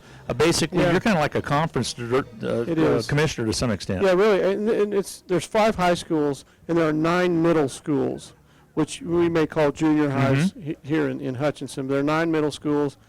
All 9 middle schools play sports, and all 5 high schools play sports. So there's just a whole bunch of stuff going on. It never really stops. I don't know that I had a day this year where I really took off a day. I mean, it's just really. I did tell Rusty this just a second ago. I called Eric Armstrong probably 4 or 5 times this last year. Said, I have the biggest respect for what you and Kevin do here. It's crazy. It's really a crazy, scheduling-wise crazy, but I've learned a lot. I mean, it's a total different mindset. You're dealing with children. Well, you're dealing with buses too. There's transportation. It's a whole host of things. But the biggest thing and the hardest thing for me is I don't really cheer for a school. I really am just. I'm not disappointed when we win or lose. I'm for everyone, and that was really hard for me because just I always wanted to see at Hutch. I wanted to see our programs do well, our coaches do well, and really have something to cheer about. That burgundy and white one down there, you cheer for it. Southwest Missouri State. Well, that's a little a little different there. Missouri State University, yeah. But each one of these, in the school system, there's no real cheering. I just watch the game and. Tell our listeners about the big tournament, the big invitation you have in January. That's Bass Pro Shop sponsors. You bring teams in from all over the nation by basketball. I'm glad you mentioned that. And, if anybody could venture down there, it's really something. First of all, it's sponsored by Bass Pro. Bass Pro is the founder of Bass Pro is from Springfield, Missouri. And that tournament brings in the top teams in the country. We put 2 teams, local teams that are pretty good teams, and then we'll bring the top. We have 5 of the top 20 teams in the country, and guys that number 1 junior in the country. It's kind of fun because you'll see Bill Self and Calipari and Mike Anderson and Kim Anderson and just on and on and on. Bruce Weber come to those games. We set them right on the front row. Steve Alford last year from UCLA. It's amazing because that tournament is on televised by CBS. Last year, we averaged 10,000 fans per night per game and sold out the tournament. I mean, it is. There's really nothing quite like it in high school basketball. It's dubbed the #1 attended tournament in the United States. It really is. No one's really close to it. And just I really learned a lot, Glenn. I know just from the national tournament. I've said this a couple times to a couple different people. We do so many little things there for the crowd, for just the involvement, halftime stuff that I think really would be a great benefit, even for our tournament here. It's all about entertainment. It's unlike anything. I was as much a spectator last year, but really behind the scenes, just learning how everything works. But it was great last year. We had two of the 3 top teams in the country, and again this year it's going to be 5 of the top 20 teams.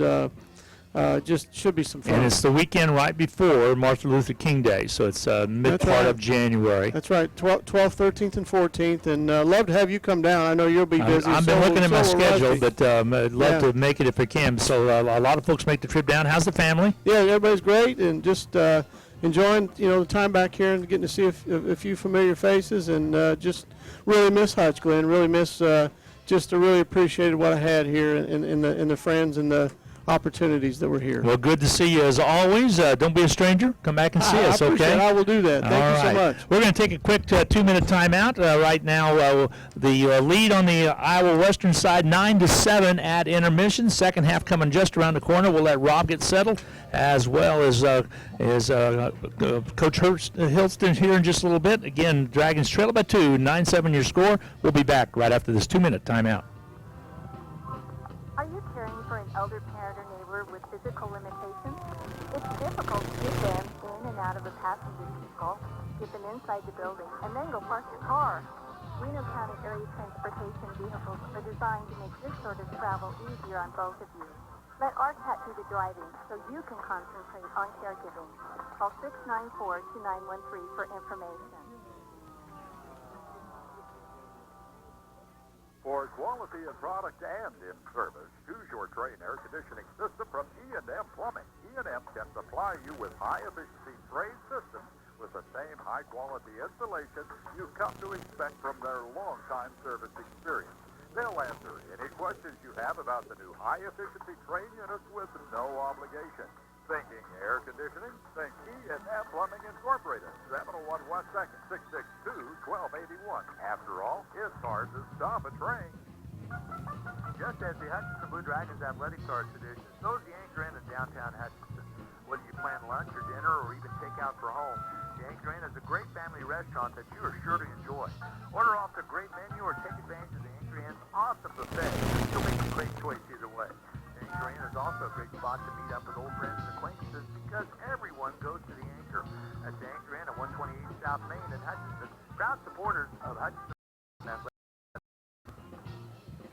This is Carter File, president of Hutchinson Community College. The proud tradition of Blue Dragon sports continues this fall. I encourage you to take advantage of the Blue Dragon All Sports Ticket. For just $60, you can enjoy over 50 athletic events at Hutchinson Community College. Students K through 8 receive a reduced rate of just $40. These are general admission tickets to all Blue Dragon sports and include football, volleyball, men's and women's basketball, baseball, and other selected events. Pick up yours today at Harry Dillon Store. We will see you at the next Blue Dragon event.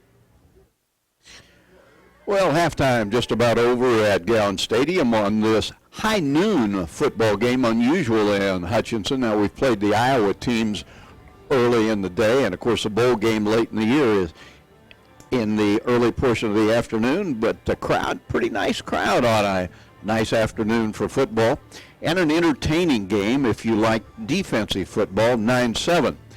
Now, the good news from a Hutchinson standpoint is that the Blue Dragons will get the football to open the third quarter. That's the good news. The bad news of the last 14 points that the Dragons have scored in this football season, 11 of them have come from the defense. So we'll see what the Dragons were able to work out at halftime offensively. Down 2, this is an Iowa Western team that lost to Arizona Western a week ago in overtime after leading 14-2 in the third quarter. Now, it's kind of interesting.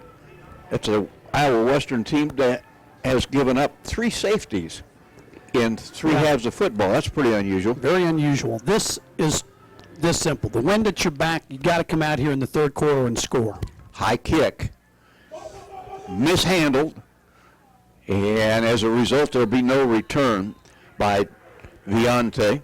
And kicking into that wind, the fact that the Dragons are going to start at the 20, this will be about as bad a starting field position as they've had, and need to come out now with some momentum. Actually going to spot it down at the 19-yard line. The football has really been doing some strange things with that wind blowing. Passing has been very difficult. Handling kicks has been difficult. We'll see what the Dragons get done as they start at their 19-yard line.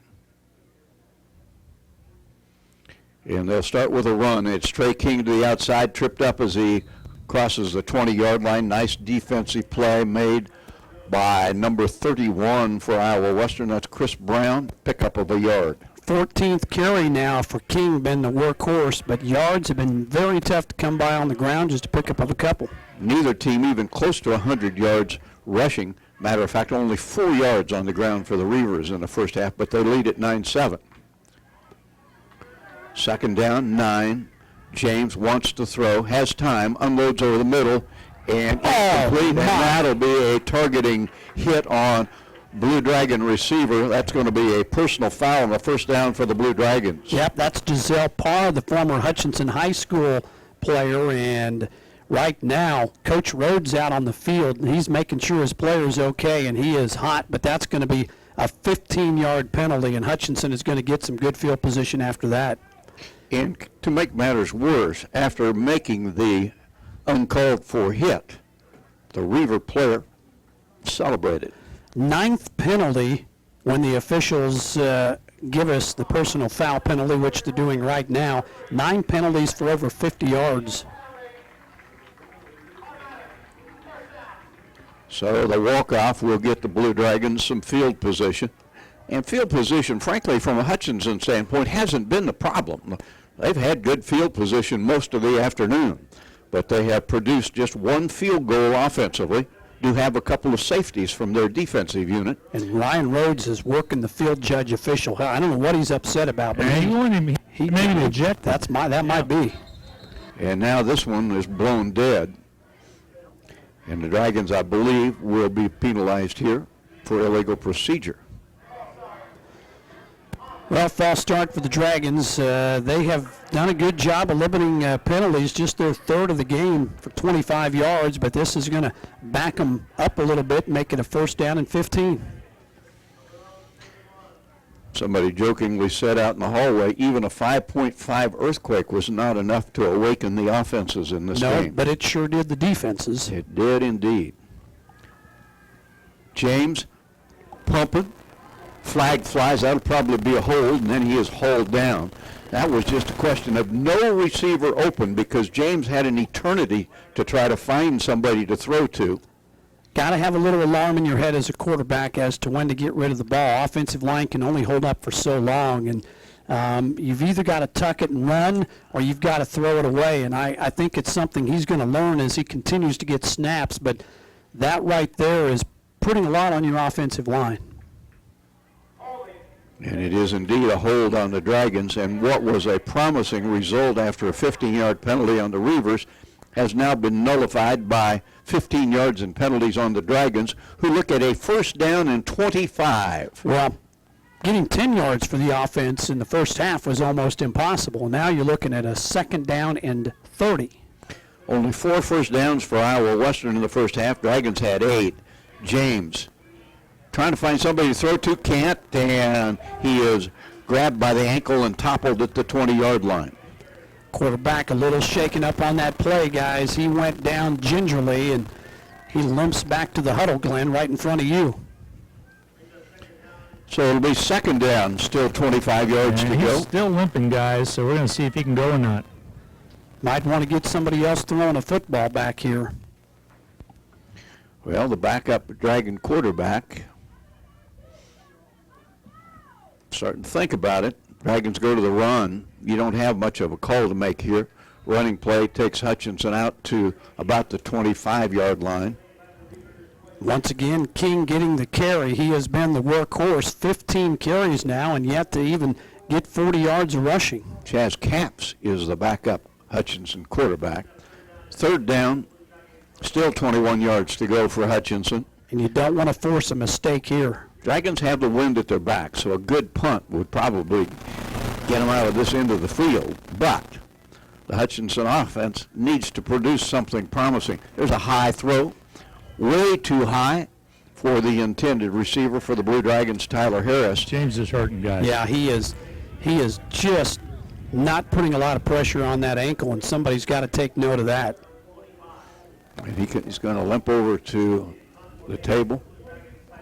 Red-headed youngster needs some attention. Dragons will have to punt it out of trouble. Tyler Harris, with the line of scrimmage, the 25-yard line, stands back at his 10. Snap is a good one. Punts off, and it's a good one. Wow. Towering downfield, but handled at the 26-yard line. Good coverage downfield for the Blue Dragons on that play, as Vance Johnson got down there to prevent any return on the punt whatsoever. And the ball will go over to the Reavers, who lead at 9-7 at the Iowa Western 25-yard line. Second great tackle on special teams for Johnson. One on the kickoff, that time on a punt. And if I'm Ryan Rhodes and company, and they've got the backup quarterback right now warming up, because I'm not sure of James' availability on this next series. And maybe that's a good thing for the Dragons to kind of mix things up a little bit. Dragons have a week off before playing Garden City. The quarterback for Iowa Western is A.J. Bush, left-handed youngster rolling to his left. Can't find anybody to throw to. Now he will run with it, and he is corralled in the open field and knocked down after a gain of about a yard. Raheem Bigham there, pressure again off a blitz. That time Landon Smith, 47. He has been spectacular for Hutchinson defensively. You'd be hard-pressed to say anybody's name on this defense that hasn't been pretty spectacular. Everybody's been doing their job. Very true. Quarterback is all by himself, 5 wideouts. This is the pattern that produced the score right at the end of the first half. High snap. Bush pulls it down and is greeted after a gain of about a yard. Big old Dragon defensive lineman not allowing any running room whatsoever by A.J. Bush, quarterback for the Reavers. He's a big kid, 225-pounder. Yeah. And Talon Humphrey goes about 365, and that's when he hadn't eaten for 2 days. So quarterback that time was knocked down big time. It is a 3rd down and 7. Nice line. I like that. He is huge, and Ryan Rhodes likes him a lot. Dragons would like to force a punt right here against the wind. Bush gets a okay snap, kind of high, delivers it upfield. Nobody in the area in which that pass lit. Incomplete pass. It's a 3-and-out for Iowa Western. The Reavers continue to struggle offensively. Dragons will get the football back, and we'll find out who the Hutchinson quarterback will be. Well, Glenn Grunwald defense does its job again.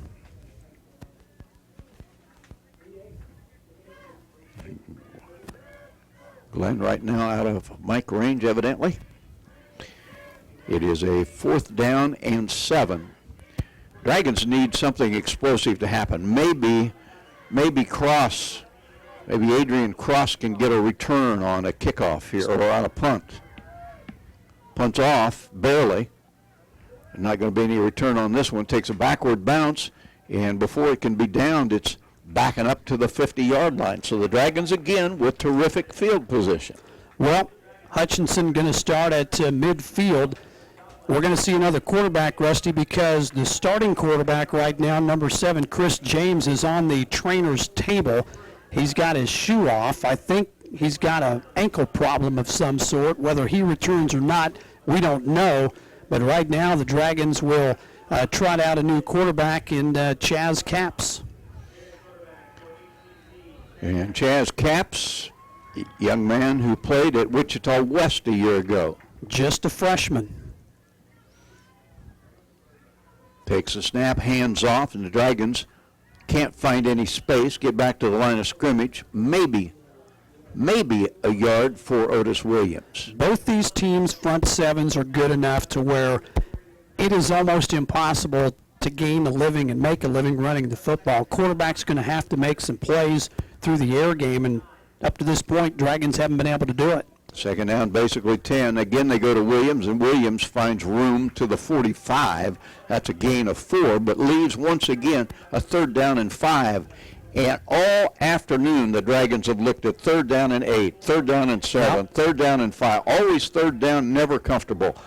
Well, if they'd have snapped it there, they'd have gotten an offside penalty because the Reavers were in the neutral zone, but Hutchinson did not snap it. Presumably the first pass by the new quarterback, Caps, coming here. Loads it up, throws it over the middle. Oh, right in the hands of the intended receiver. I mean, right in the hands of Tyler Harris. And he just simply couldn't pull it down. That's Giselle Parra. It was Parra that dropped it. And that is the 4th time a Dragon receiver has dropped the ball. And I love the way Caps came out that time. I mean, he spotted the receiver, had to zip on it, hit him right smack dab between the numbers, and you couldn't throw it any better. You absolutely have to make that play. But Goodness. Hutchinson did not. And now the Dragons will punt it. And the problem here likely will be, how do we keep this from going into the end zone? And I see a lot of Dragon offensive players coming off the sideline with their heads down. They're going to have to keep that up. High punt. Can the Dragons get downfield to cover it? It's actually going to be fielded on a fair catch inside the 10 at about the 7-yard line.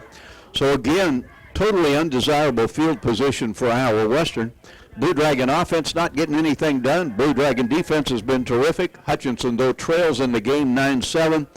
And it's beginning to look like the Dragons need to force a turnover or something to have a chance. Defense might have to do it. Glenn Grunwald on the sideline, and maybe that's the spark we need. Yeah, I think it's going to be, because I don't think you're going to see James coming back in there, although they're putting his sock back on, but he barefooted, he can barely put any pressure on that left ankle. So the doctor is looking at it right now along with the training staff, but I doubt if we're going to see him again. It will be A.J. Bush. He and Andre Nunez, have shared quarterbacking duties for the Reavers. Bush gets a snap, falls down.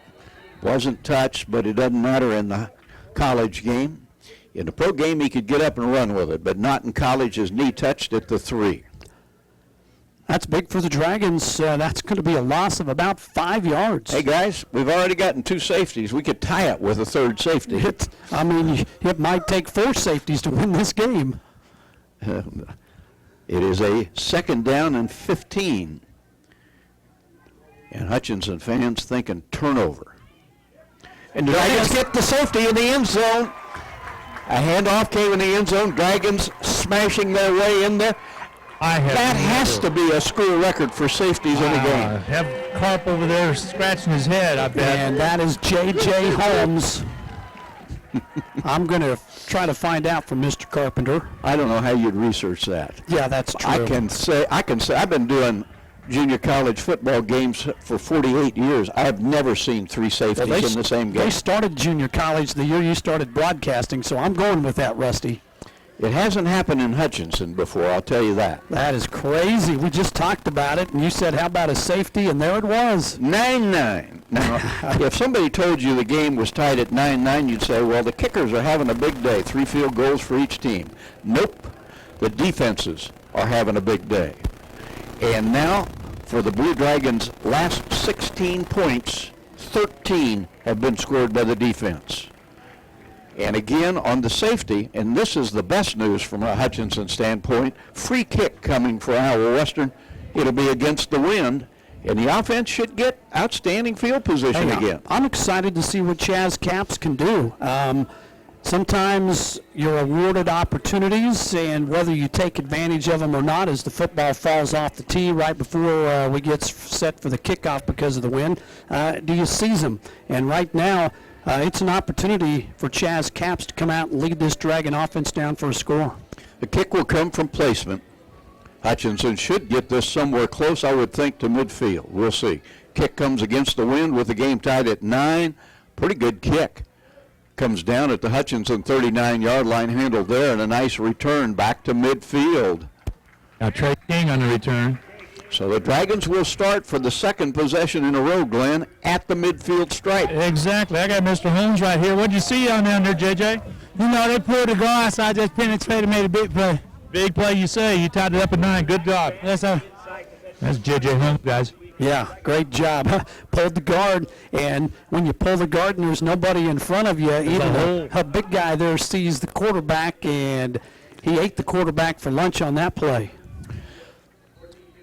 Chaz Capps is the Hutchinson quarterback. Backup quarterback. Each team now has used 2. And the Dragons hand off. Trey King tries to get outside, can't, and down he goes as a flag comes in. Gain on the play of a yard. I think this is going to be for Hutchinson, yep. Both these teams just fly to the ball. It's tough to get anything outside because of the pursuit, the quickness of these defensive ends, of the linebackers, and Hutchinson may need some help with penalties, and we're going to see a personal foul against Hutchinson.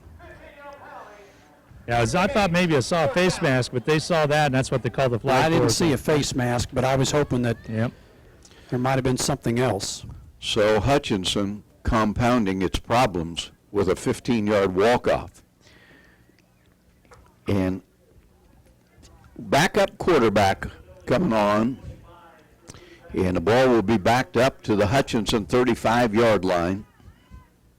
First half, Rusty, Dragons had just 2 penalties for 20 yards, and now 3 penalties in the second half, 2 of them of the 15-yard variety, and the offense has struggled to where you can't add to that and make it a 1st and 25, 1st and 30. 9 minutes to play in the third quarter, and you would think if Hutchinson is to win this football game, they need to get the lead going into the fourth quarter, because in the fourth quarter, the Dragons will face that wind. And it's not a hurricane or anything like that. It's not a named storm, but it's blowing. It's blowing.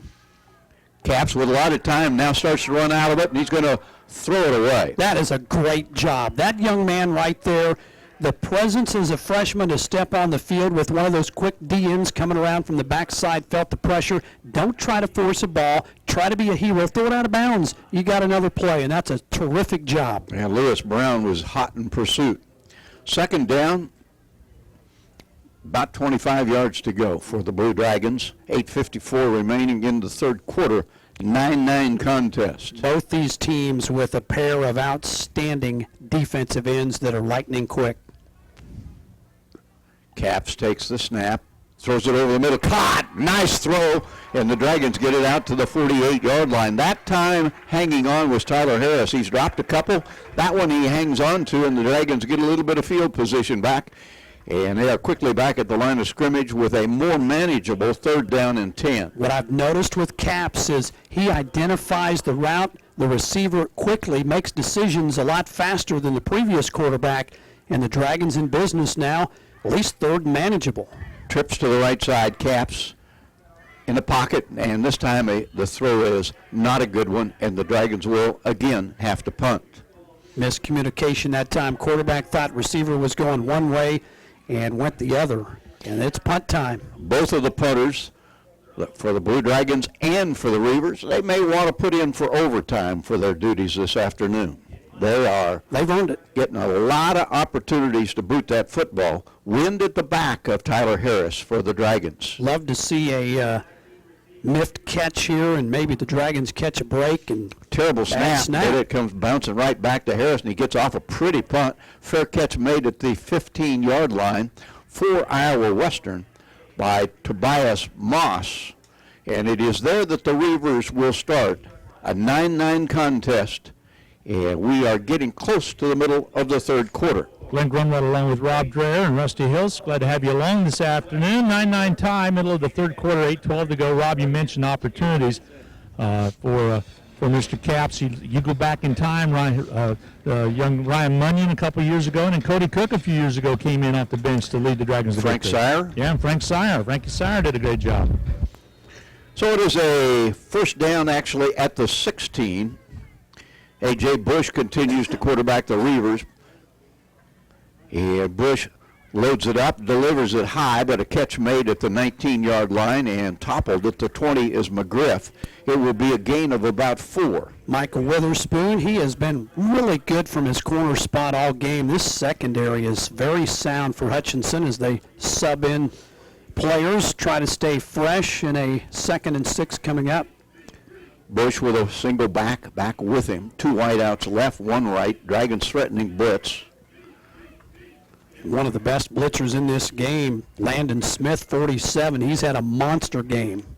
Bush looks over at the left sideline. His running back, Lorenzo Pratt, has been pretty well contained on his right hip. And Bush is going to keep it, and he is loose for a first down out to the 29-yard line. The running of A.J. Bush, he has been the most effective runner in this football game. Well, quarterbacks sometimes have to make plays when plays break down, and that is something Hutchinson has not been able to do with their quarterback, and it's paid dividends for Iowa Western. First down at the 29-yard line for the Reavers. Game tied at 9. And the ball tossed right into the hands of the Blue Dragon defender. Interception made and taking it down to the 22-yard line for the Blue Dragons. I believe that is Guy Victoria. That is Guy Victoria.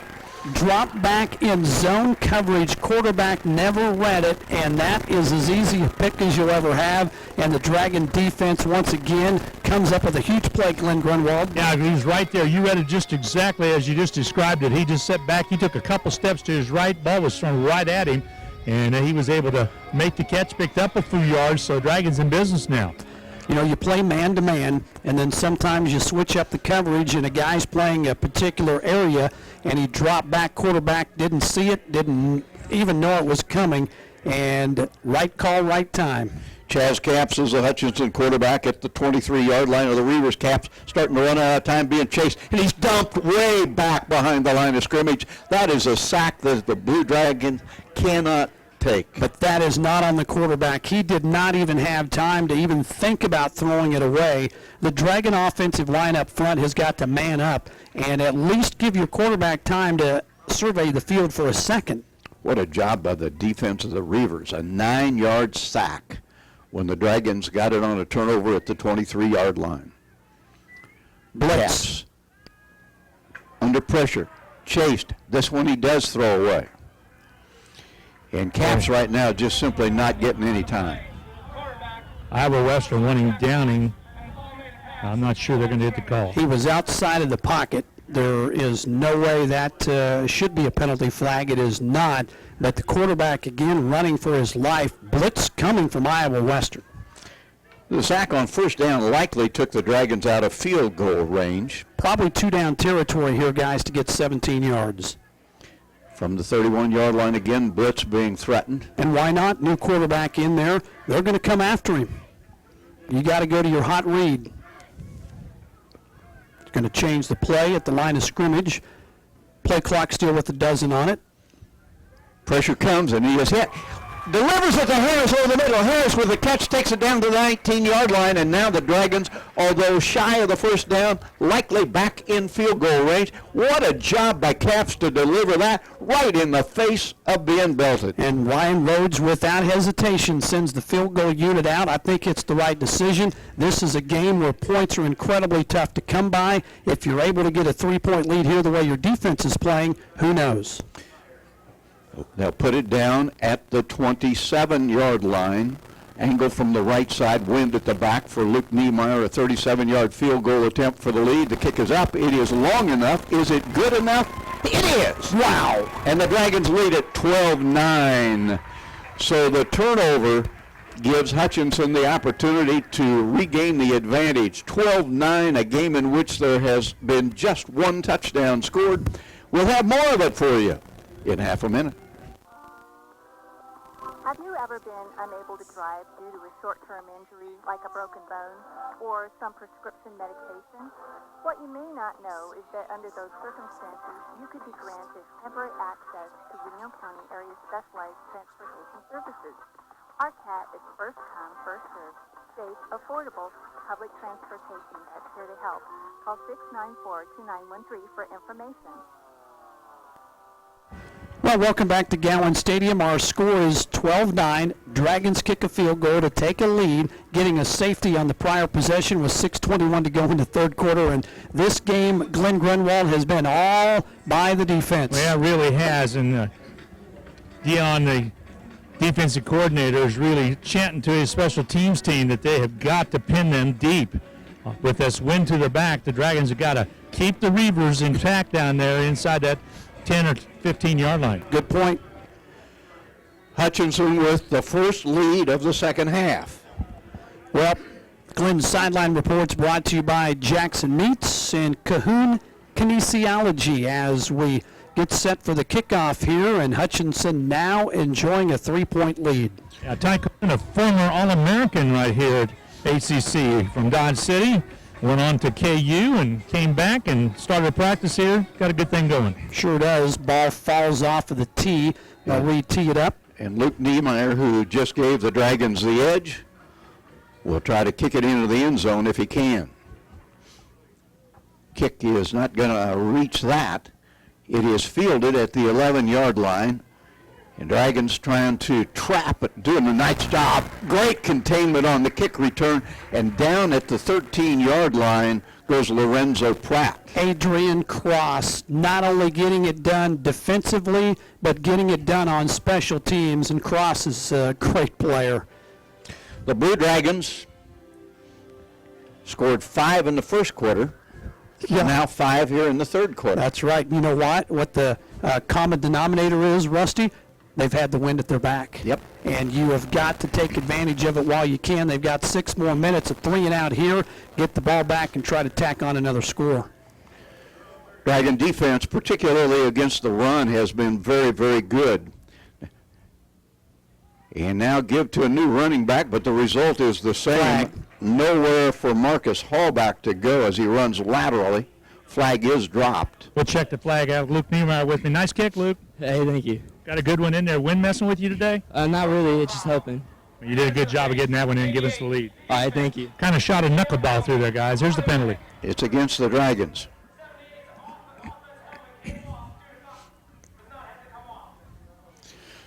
So the walk-off is a big one. Yep. And it'll take the Blue Dragons What's backed going up to the 28-yard line, and the Reavers, who had not very good field position at all, now find themselves in much better shape. And they've gone back to Andre Nunez at quarterback.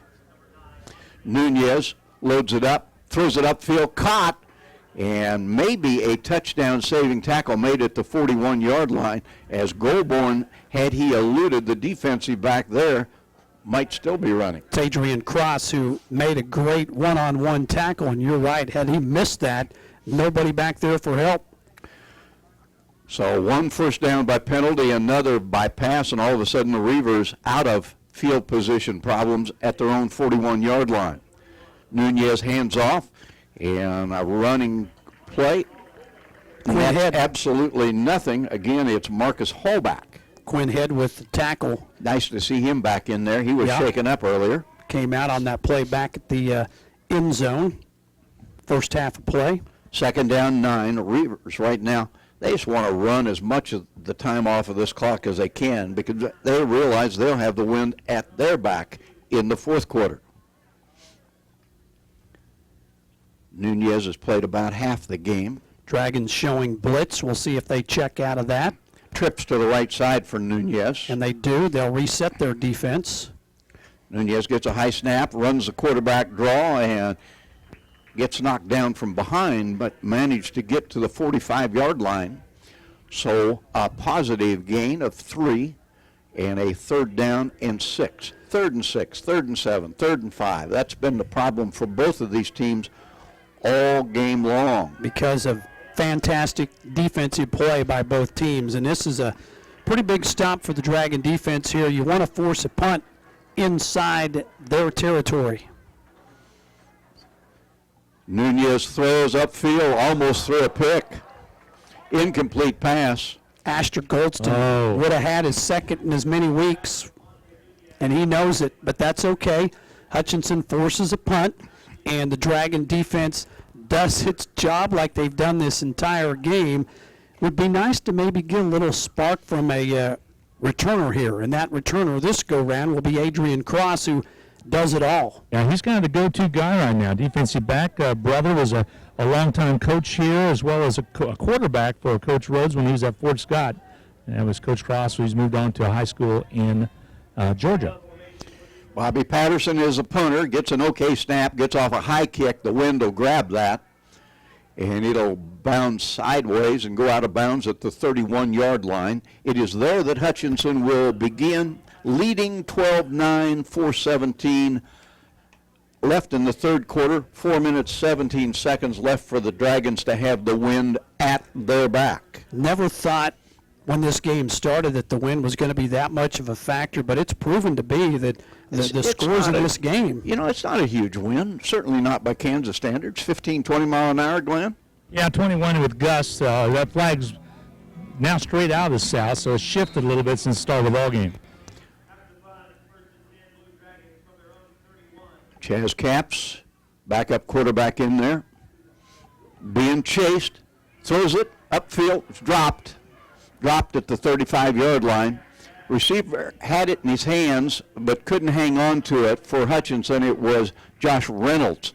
And again, quarterback flushed out of the pocket, pressure, pocket breaks down quickly, rolled to his right, and I thought put the ball where the receiver could have caught it. It is a second down and 10 for the Dragons. And one of the worst mistakes you can make as a wide receiver. False start, yeah. Wide receiver that time decided that he would just take off. That's Josh Reynolds, and he'll come over to the sideline and visit with one of the coaches. Probably the sideline crew not overly impressed as he juggled the pass and then made that mistake. And the Dragons, who didn't have many penalties in the first half, have had a batch of them here in the second. Yeah, and they've been going backwards and not making it any easier on your backup quarterback. 2nd and 15. Dragons go with a run and a little bit of room in the middle of the field. Trey King started left, cut it back right, got about 6 or 7 yards back. It'll still be a 3rd down and 8. 16th carry for King, 47 yards in the football game, and for the Dragons, that'll put them close to 80 yards rushing in this contest. And Capps is going to be the quarterback, guys. I talked to Chris Jeans. He's not sure if it's sprained or if there's something more serious in his ankle. He's on crutches. He's out of the game. He will not be back. This time the ball delivered up the middle of the field for a 1st down at the 46-yard line. Beautifully thrown and hauled in for the Blue Dragons for a huge 1st down. Andre Lewis getting an opportunity to show us what he can do, and I'm impressed with Chaz Capps so far. He's a sophomore from Ottawa, Kansas. Capps gives off to King, and King does well to get back to the line of scrimmage. Well, both defensive lines have just dominated play in this game, and I mean, Dragons trying and sticking with the run, but there's never much more than 1, 2, 3 yards on a play. 3:20 to go in the third. 12-9 Hutchinson. You'd think there'd been 7 field goals. That has hardly been the case. No. Capps unloads, got his receiver, Smallwood. Smallwood breaks a tackle, breaks another, takes it to the 34-yard line. Huge play. Smallwood, he is every bit what you said. Not a big player, 2nd catch of the game, and that's a big one. Moves the Dragons inside the 35-yard line, 1st and 10. Most impressive drive of the game so far for the Blue Dragons. And he, the quarterback, Capps, has been accurate. Can they translate it into points? They go back to the run and a little bit of a hole, and slithering through that hole, King to the 28. 18th carry over 50 yards now, and the Dragon offense with a little momentum. You know, both of these defenses have been on the football field a lot. It is very possible on a warm day that they could be starting to get a little tired. No question. Dragons back to a run. Hole up the middle. 1st down, Dragons at the 20. Trey King. Keep feeding him. Right now, the big fellas up front from Hutchinson are smelling blood, and they are firing off the ball. Iowa Western needs maybe a timeout. Dragons trying to keep momentum with them. 2:27 to play in the third quarter. Pressure comes up the middle. The ball thrown away. Nice job of getting rid of it by Backup quarterback Chaz Capps. Colton Dinsdale planted the quarterback that time from Hutchinson Caps, but he's so smart. I like his awareness, just getting into the game. Third time in this game where instead of forcing a ball or doing something you shouldn't, throw it out of bounds and live for another play at 2nd and 10. Dragons likely within field goal range. They'd like more. A field goal would only extend the lead to 6. But the way this defense is playing, you'd be happy with a 6-point lead. Capps stays in the pocket, now breaks out. Room to run at the 20, at the 15, at the 10, and out of bounds at the 8 with a 1st and goal for the Dragons. Hey, they're coming with an all-out blitz, no respect for the quarterback, and he said, you know what, there's nobody open, I'll just tuck it and run. Number 12 with a huge, huge play. 1st and goal at the 8-yard line. Hutchinson 12, Iowa Western 9, 2 minutes, 9 seconds. In the 3rd quarter, Smallwood returns to the Blue Dragon lineup, as does Josh Reynolds. Capps showing some speed there on that run and a little broken play. 3 wideouts to the right side. Can the Dragons get in the end zone for the first time? Capps floats it, and a lot of contact. No call made, incomplete pass in the left corner of the end zone. But it was a perfectly thrown ball. You're taught to throw that to where it's on the outside of the receiver's hand. Don't throw it inside and give the defensive back a chance to pick it off. You put that exactly where it needed to be. The receiver's got to go up and make an outstanding catch, and coverage that time pretty good. Chaz Capps has shown us a lot of poise. He has Trey King on his left hip from the gun. Blitz. Gives it to King. King with some room, now darts back middle of the field. Inside the 5 to the 4, the 3. Ball pops loose. Dragons come up with it. I don't know whether they've ruled it down. It was a fumble. It was a fumble. It was. Hutchinson is very fortunate that time that they had Park pick it up. Yep, it was a fumble at the 3-yard line by King. And now a 3rd down and goal. They set him up straight, so he was getting stripped at, and they just stripped it out of his hands. He's trying to get through it. That would have been a disaster to lose the football there. Dragons trying to get their first touchdown of the game. Capps standing his ground, running out of time, throws it out the back of the end zone, and the Dragons will settle for a field goal try. That's okay. Quarterback that time initially had time, nobody was open, rolled out of the pocket to his left, instead of doing something stupid and turning the ball over, throw it out of the end zone and let your field goal unit trot onto the field because your defense is playing good enough to win a game. Now Luke Niemeyer, who's connected already a couple of times, this time a little bit more of a chip shot. He'll put it down, or they will put it down at the 13-yard line. 23-yard field goal attempt. Snap is okay, kick is up, and the kick is good. Wow, Dragons with a huge bunch of points to go up in this game by 6, Rusty. Well, the Blue Dragons lead it now by a score of 15-9. Hutchinson not yet into the end zone, but a 6-point advantage. We await the Blue Dragon kickoff in 30 seconds. Just as the Hutchinson Blue Dragons athletics are a tradition, so is the Anchor Inn in downtown Hutchinson. Whether you plan lunch or dinner or even take out for home, the Anchor Inn is a great family restaurant that you are sure to enjoy. Order off their great menu or take advantage of the Anchor Inn's awesome buffet. You'll make a great choice either way. The Anchor Inn is also a great spot to meet up with old friends and acquaintances because everyone goes to the Anchor. That's the Anchor Inn at 128 South Main in Hutchinson, proud supporters of Hutchinson Blue Dragon Athletics. Blue Dragons with another Niemeyer field goal have put on the scoreboard now 15 points. Let's see. 1, 2, 3 field goals and 1, 2, 3 safeties adds up to 15. That's how the Dragons have their 15. We may never see that again in our lifetimes, Rusty, and you've done this a long time. Advantage 2 for the Dragons. There's still 55 seconds to go to where this kickoff comes with the wind at their back. You're hoping to pin Iowa Western here. And here comes the kickoff. Good one. And this one is pounded. Wow. And it'll go out the back of the end zone. And so the ball will be brought back out. Boy. And flags, guys. Let's hope this is on Iowa Western, because if it is, it's going to put them inside their 10-yard line. I didn't see it. Came after the whistle. I'm watching the football scoot out the backside Yeah, of the I end was too, zone, so Rusty. I have no idea. Well, every official, I think, on the planet saw it because we have a lot of flags laying out there. Official's going to tell us what happened. It's going to be a personal foul. Huge for Hutchinson. Late hit, personal foul, and that's going to back him up inside to the 10-yard line, I believe. Yeah, it should be half the distance, I think, which should take it back to about the 12. Well, it was going to be out to the 20, right? Excuse me. It was going to be placed at the 20, Okay, so it should be at the 10. It should be at the 10. And But the officials aren't so sure yet either. They haven't decided yet what the deal is. Well, they're going to put it at. The 12 and a half, because it comes out to the 25 on the kickoff if it goes That's in zone. exactly right. I'm thinking of. Yeah, you're right. Used to be the 20. A.J. Bush is back in there at quarterback.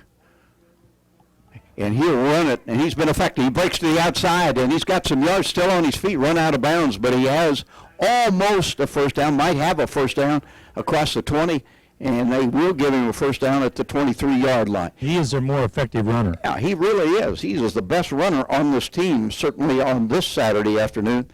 All the ink was for Lorenzo Pratt, who had 100-plus yards rushing in last week's game.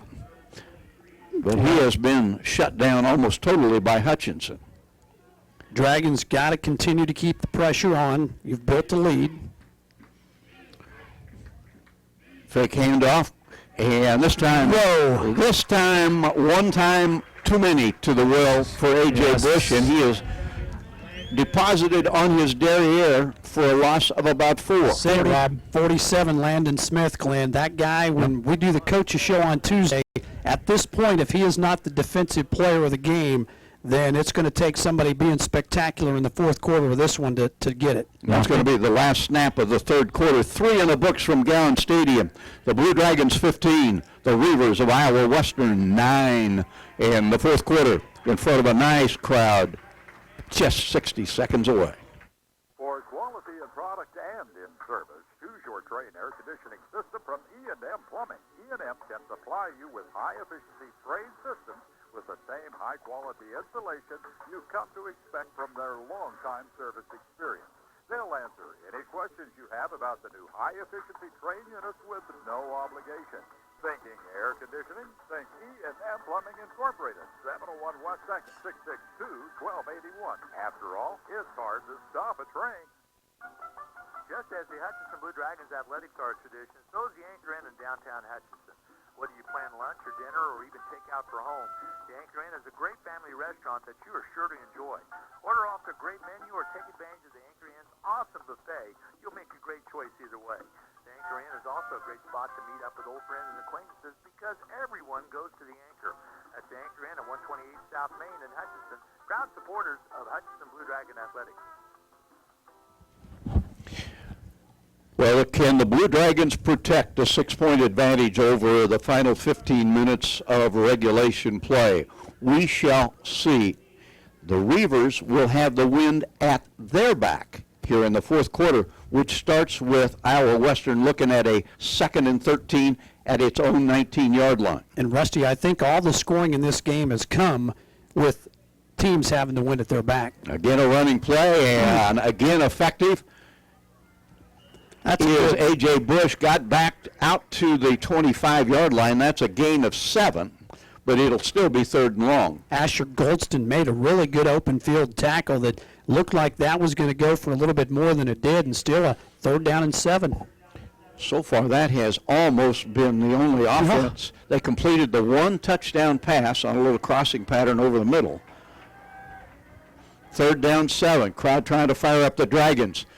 Quarterback delivers it over the middle, and it's caught at the 40-yard line, out to the 50, and in territory at the 48-yard line. With the reception goes Danfrey McGriff. And the Dragons had backside pressure. The quarterback hit right before he threw it, and it was a split second that Hutchinson just missed sacking the quarterback, and a huge play.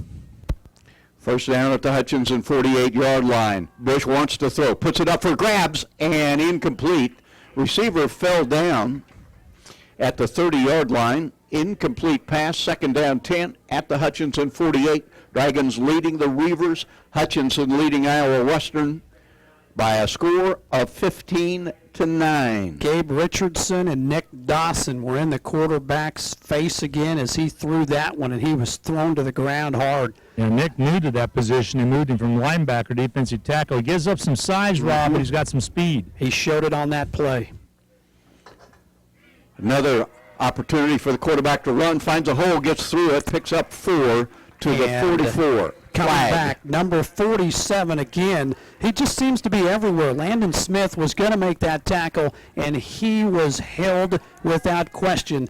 This will be a penalty against Iowa Western. Again, want to give credit to our sideline sponsors. Glenn, tell us about Jackson Meat and Cahoon Kinesiology. Jackson Meat at 13 West 6th has been around for quite some time, and Andrew and Jenny bought it a few years ago, done a good job with it. If you want fresh meats, that's the place to go. And hey, it's Labor Day weekend. Yeah, exactly. Time, well, you can't get there now. They closed at 1, but you can go up to Pickwick on 30th and get Jackson Meat. Stop in there. And, of course, Cahoon Kinesiology, that's where the Nutrimost diet take place. I've lost 58 pounds. Stop in there and find out why. 58 pounds. Unbelievable. Second down and 20. Ball backed up. And the ball thrown upfield, and a great catch made on the sideline if he was in bounds. And he was. What a spectacular catch made by Lorenzo Pratt, who's had a tough game running the football. He just made the play of the game on the sideline. Quarterback was decked again, just got rid of the ball, and then the receiver makes maybe the catch of the year for Iowa Western. At the Hutchinson 34-yard line, Iowa Western trying to take the lead in this football game. A.J. Bush unloads again. Again a catch. Down at the 12, or make that the 17-yard line. Dragons came with the blitz. Adrian Cross single coverage, and the receiver went up and took it away from him, and now Hutchinson's defense reeling a little bit. Tavian Williams pulled it in. And the only really compelling drive of the game for Iowa Western occurring right here at the Hutchinson 17-yard line. A.J. Bush all by himself, wants to run with it, takes off, and he's going to be hauled down, but not before he's all the way down to the 4-yard line. A tired Hutchinson defense doesn't have an answer at the moment for 6'4", 225-pound sophomore A.J. Bush. First and goal, Iowa Western. Dragons tried to strip the ball on multiple occasions, and that allowed the quarterback to maybe get an additional 6-7 yards instead of just tackling him. And right now, you got to hope you can keep them out of the end zone.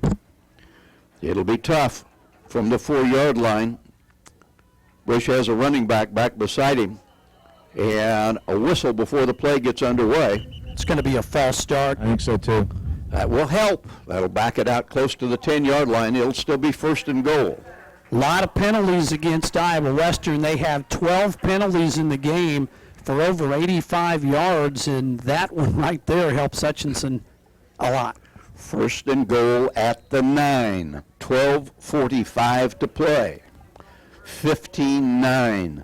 You've asked so much of this defense. Can you ask more and keep them out of the end zone? Bush takes the snap, drops back, looks left, throws left, and the pass was intended for Goldborn. He was well covered. No blitz. Quarterback set back there. One of the few times he's had time to throw it, and it was one-on-one coverage. DJ Smalls, a lot of contact, letting him play, and the ball overthrown. Second and goal from the 9. It takes a touchdown to tie the game and an extra point to get the lead for Iowa Western. Somebody needs to make a play. Bush all by himself. Pressure comes. Ball thrown. Could have been picked off. Just a little bit too tall for the Hutchinson defender to pull down in the end zone. It's incomplete. Third and goal from the 9. The Dragons again had pressure. That was Witherspoon, Glenn, and could have had it. Sometimes when you're in the red zone, guys, you just don't have as much room as you have if you're at the 25 or even at the 30. The ball is at the 9. It is third down and 9. Big play right here. Maybe the play of the game for the defense. A.J. Bush in the shotgun. takes the snap, backs up, unloads quickly, throws, broken up in the corner of the end zone. Outstanding defensive play, DJ Smalls. He had a better chance of catching the football than did the wide receiver, and it's field goal unit time for Western. How about the Hutchinson defense? Gave ground, wound up a 1st and goal at the 4-yard line, helped out by a procedure penalty, made it 1st and goal at the 9. The Dragons hold and will force a field goal attempt, straight on field goal from 27 yards away. And the kick is up. This is a chip shot, and the kick is good. So the 3-pointer by Bobby Patterson pulls Iowa Western within 3. Hutchinson still with the lead, 15-12, and the Dragons will get the football in half a minute.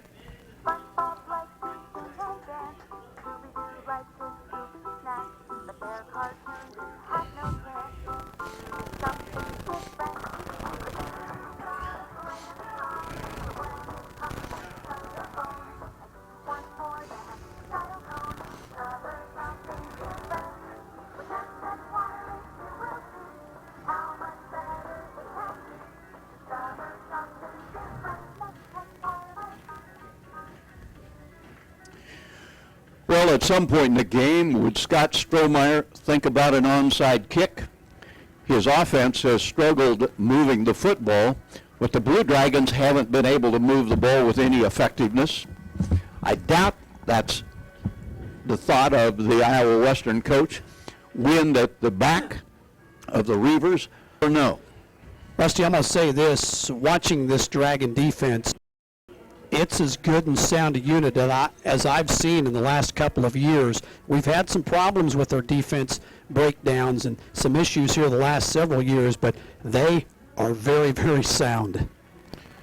Dragons will get the football, still with a 3-point lead. They'll kick it deep.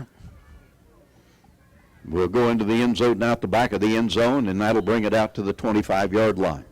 It is there that Hutchinson will have it, still a long ways, almost an eternity, 12:26 to play in this football game. Hutchinson clinging to a 3-point advantage, 15-12, a game in which the Dragons have scored on 3 field goals by Luke Niemeyer and 3 safeties. Well, Glenn Glenwald, how important would it be to maybe churn out a couple of first downs here? Yeah, it's very important because, number one, the defense was on the field for a long time. We're in that 4th quarter. It's only 82 degrees, but the wind is helping, but still, they gotta let that offense do its thing. Dragons go back to work. They go to the run, and that's Otis Williams trying to find space. Doesn't find but about 36 inches worth. It'll be a 1-yard gainer.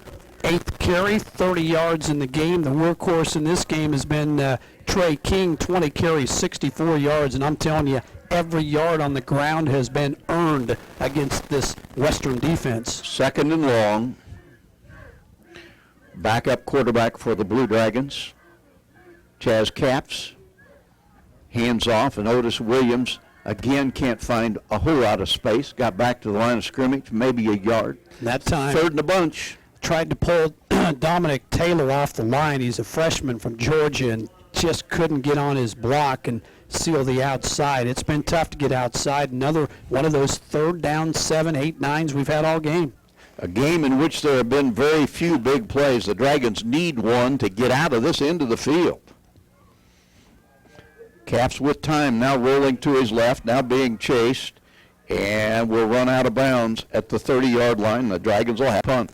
But he took care of the football. That's important also. Don't force anything here and do something silly. The way the defense has been playing, let them take care of business here as they'll trot the punting unit back onto the field. And the Dragons will be kicking against that breeze, flag blowing pretty briskly, 20, 25 mile an hour.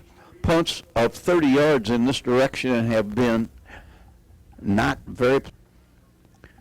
For the Blue Dragons, Tyler Harris. Snap's awfully important. It's good.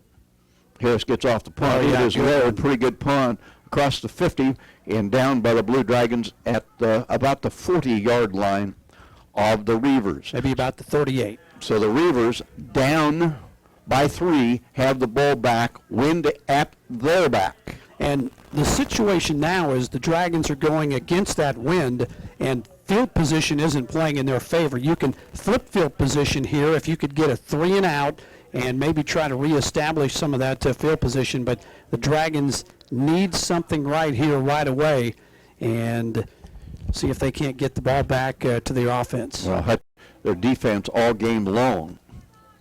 A turnover here would be critical. A.J. Bush is all by himself at quarterback, and he'll run it, and he'll run it a ways. He breaks to the outside at the 50, at the 45, at the 40, and down to the 36-yard line. Yep, he single-handedly has been the Iowa. And the Blue Dragon defense has to be tired. And it doesn't take but maybe one more first down for the Reavers to be in field. Bush is just going to stay back there by himself. Nobody else able to run the ball with any effectiveness. And Bush will take the snap about 4 yards deep, looks for somewhere to run, breaks to the outside, gets corralled, and is hauled down at the 39-yard line. That'll be a loss of 3. Yep, guess who? Number 47, that is Landon Smith. If it's not getting an interception or a sack, it's a tackle for a loss in the backfield, and that's what the Dragons needed. Second down, a dozen at the Hutchinson 39-yard line. And the thing about Landon Smith, guys, is he's from Clearwater, Kansas, and he has been as good as any player on the field. Kansas kid making us proud. Hutchinson almost offside on the off the snap. Lined up offside. Official doesn't throw a flag, fortunately. And there's pressure. And the ball thrown downfield. Receiver is open, and it is incomplete. But interference call on the Blue Dragons, an obvious interference on the Dragons at the goal line. The walk-off will be from the line of scrimmage, but it'll be a first down for the Reavers. Adrian Cross, Glenn, has been spectacular, but that time he just kind of lost his footing. But at the same time, he might have saved a touchdown, so we'll see what happens here. I mean, I think he knew he was beat. So the Reavers moving the football here in the fourth quarter. Probably already in field goal range at the Hutchinson 24-yard line with the strong wind at their back. They want more than that. A field goal would tie it. A touchdown would give Iowa Western the lead. A.J. Bush has a running back with him. And instead of handing off, keeps the football, and he is dumped right behind the line of scrimmage for a loss of about 2. Ron Heen Bingham, maybe along with Landon Smith, have been about as dominant up front, and also we'll throw into that mix Gabe Richardson, number 21, the defensive end. Those 3 guys, we have repeatedly called their numbers from that front seven. Yeah, and I think you call that Butch Cassidy and Sundance right there. You're right. They're always together. Second down, 12. Throwing play. Oh, no! Loose. His field. Dragon scramble for Hutchinson has it at the 49. Tremendous defensive play by the Blue Dragons. Play of the game right there. And Laval Jackson. Wow. Hutchinson needed a play by their defense, and they got it as the coaches go out and start hugging those defensive players. You know what? They haven't left anything on the field. And with that play, not only does it turn back, at least temporarily, the scoring opportunity for Iowa Western, but the Blue Dragons get field position out of it now, out at their own 44-yard line. Huge turnover in the football game, and Hutchinson will get possession at the 44-yard line. Now, can the Dragons take advantage? 3-point lead is precarious. Caps will throw downfield, and it is an incomplete pass, and having a best chance at it was the defensive back. That we're looking at Gary Cross, but Cross was really well covered, and closest to the ball for Iowa Western was Team Bailey. Cross running a go route. He is the Dragons' big play, fast guy down the field. Throw it down there, see if you can come up with a big play or get a pass interference call. Second down, 10 at the 44-yard line.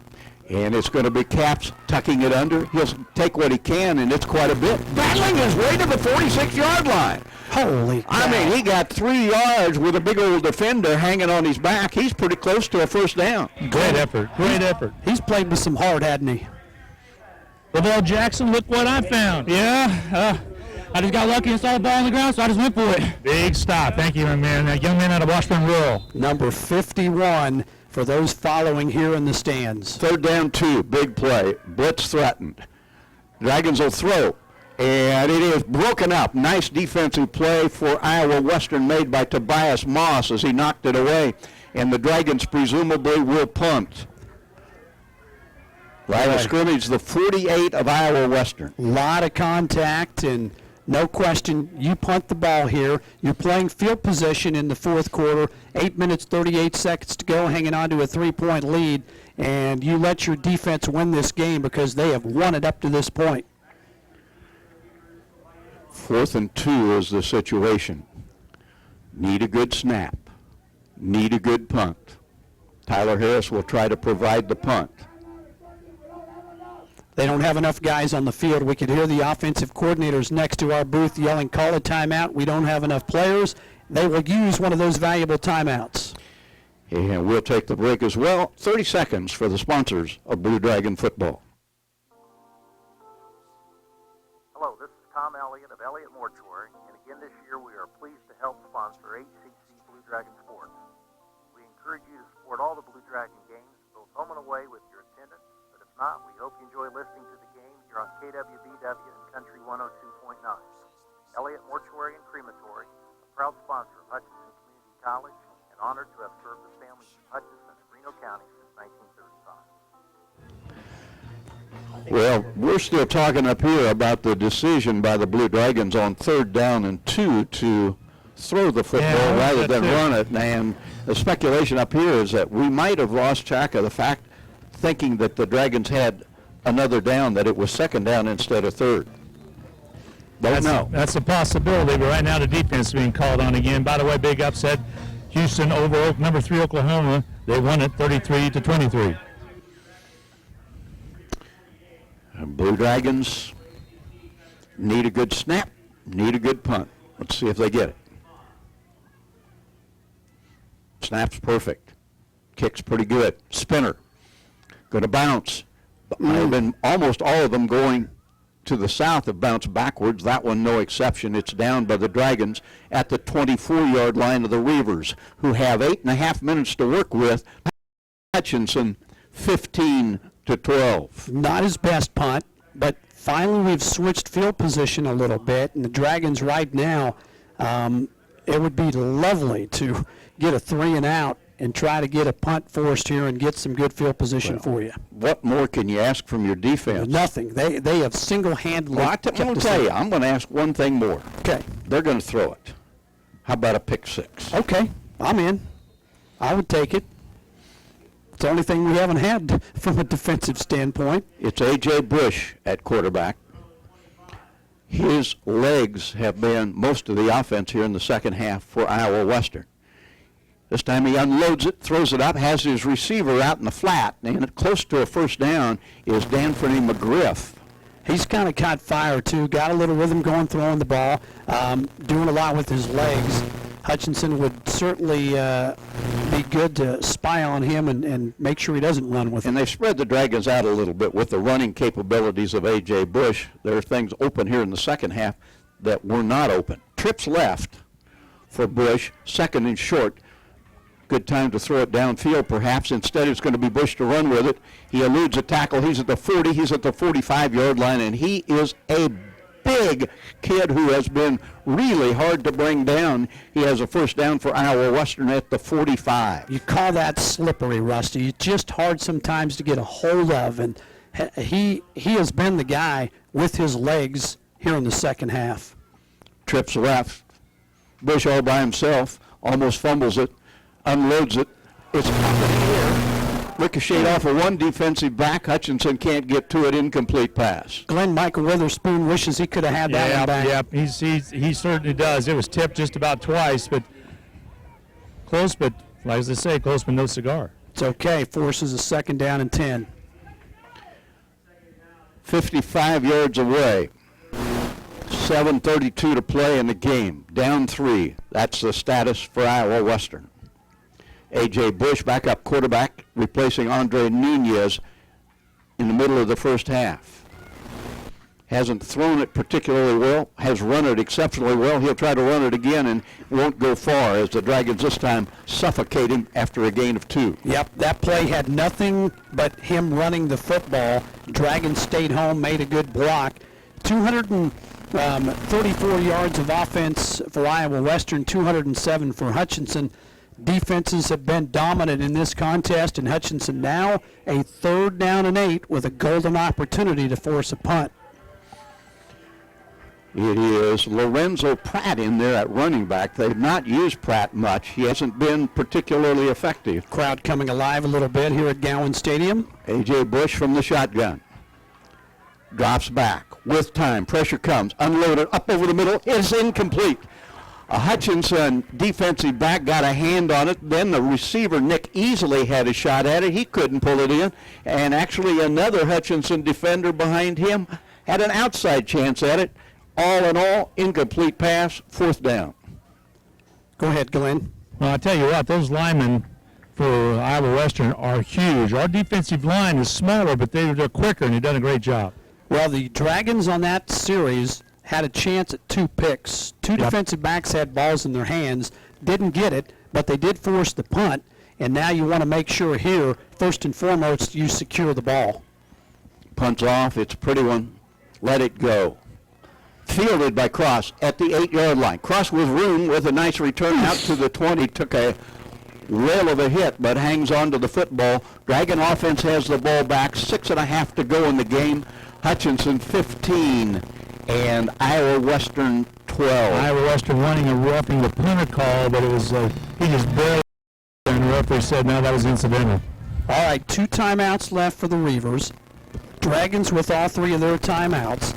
They'll get the football with a 3-point lead, trying to chew up 6 minutes, 33 seconds. You can chew that up with ground yardage and first downs. Probably not going to happen, though. It is a Hutchinson team that has not been able to sustain much.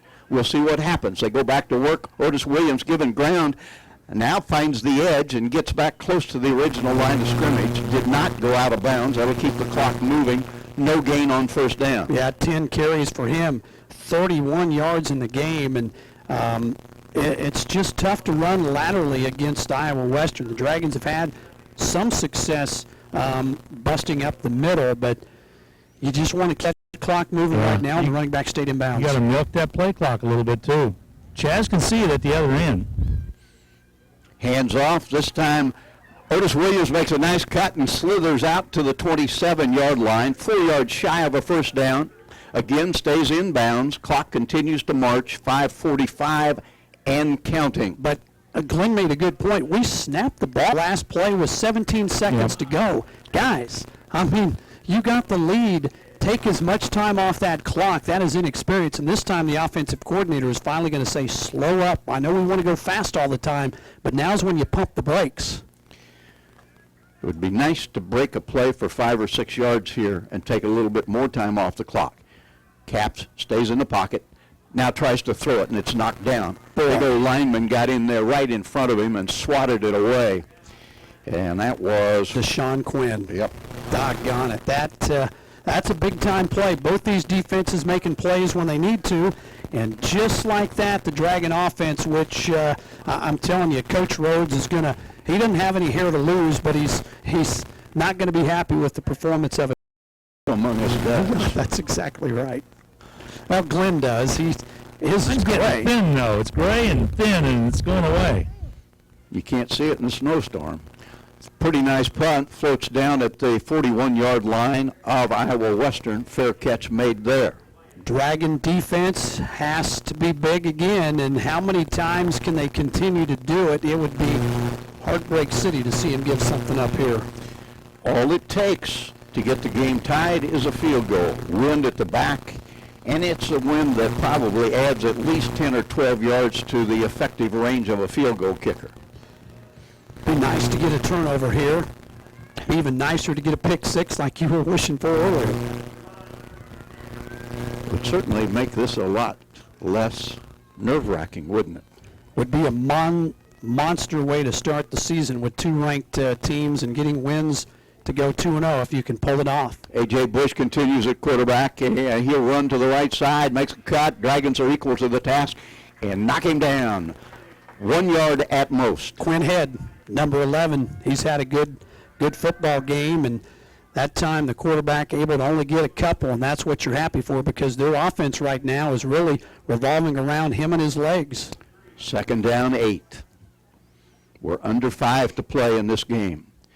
And A.J. is back by himself. 3 wideouts left, 2 right. We've seen this formation a bunch.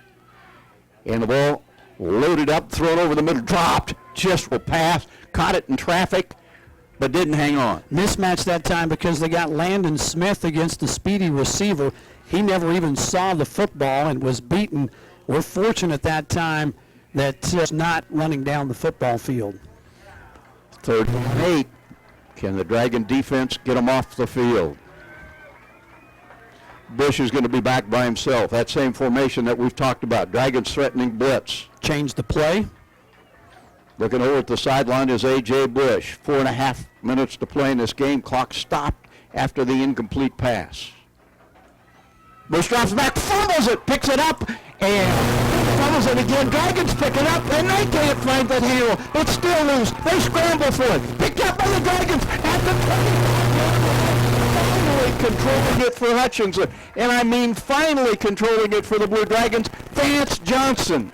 Holy You ever play hot potato? You ever play hot potato? That's what that one was. Sideline warning. Hutchinson. You know what? They're like, big deal. We just got the football, the biggest play of the day by our defense, and we're in business. Nobody could find the handle on it. Incredible job.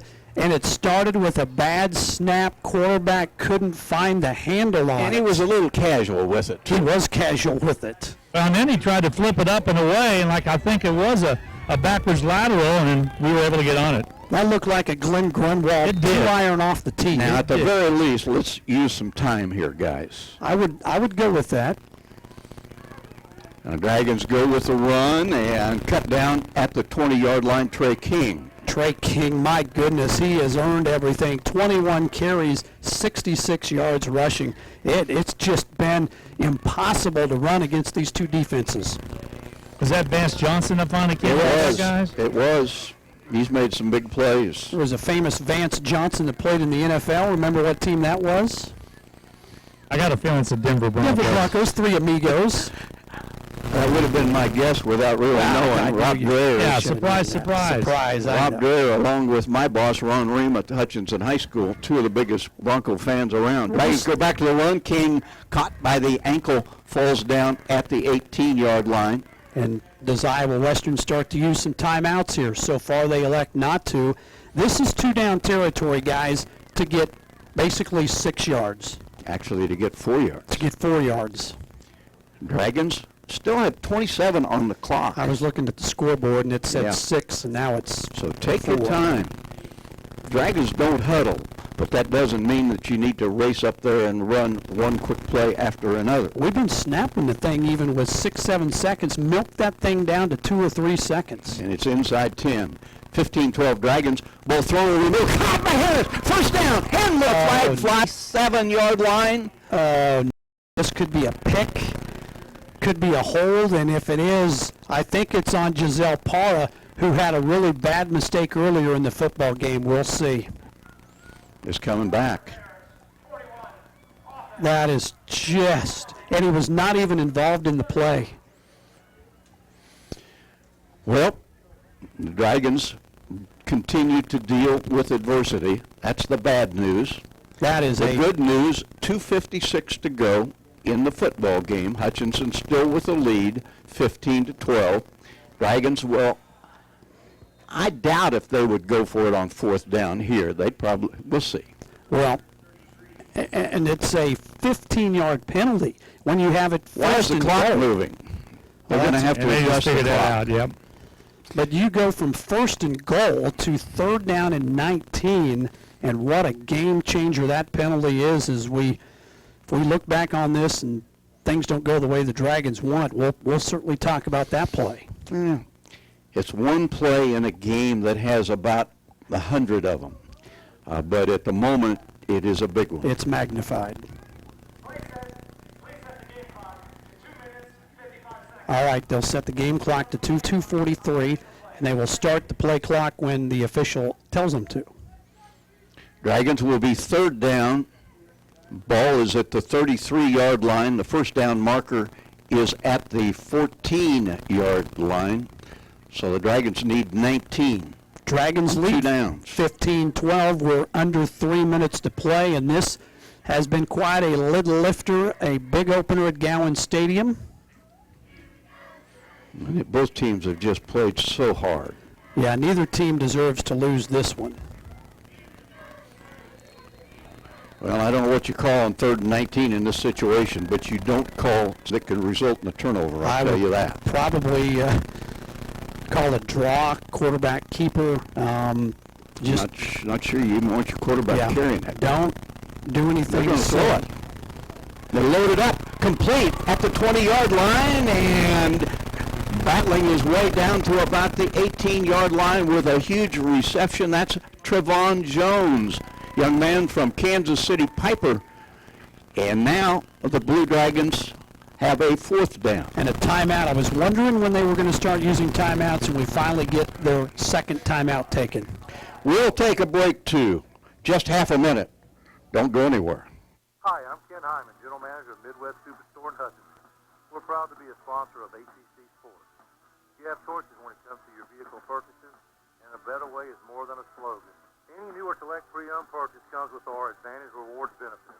That includes complimentary car washes with every service visit, a loaner car with any major service, including oil changes and tire rotations. A better way also means no high-pressure sales tax. Everyone has deals, but do they take care of you after the sale? Visit us at MidwestSuperstore.com and go Blue Dragons. Well, it's doable. The Dragons have the football at the 18-yard line of the Reavers. It is 4th down.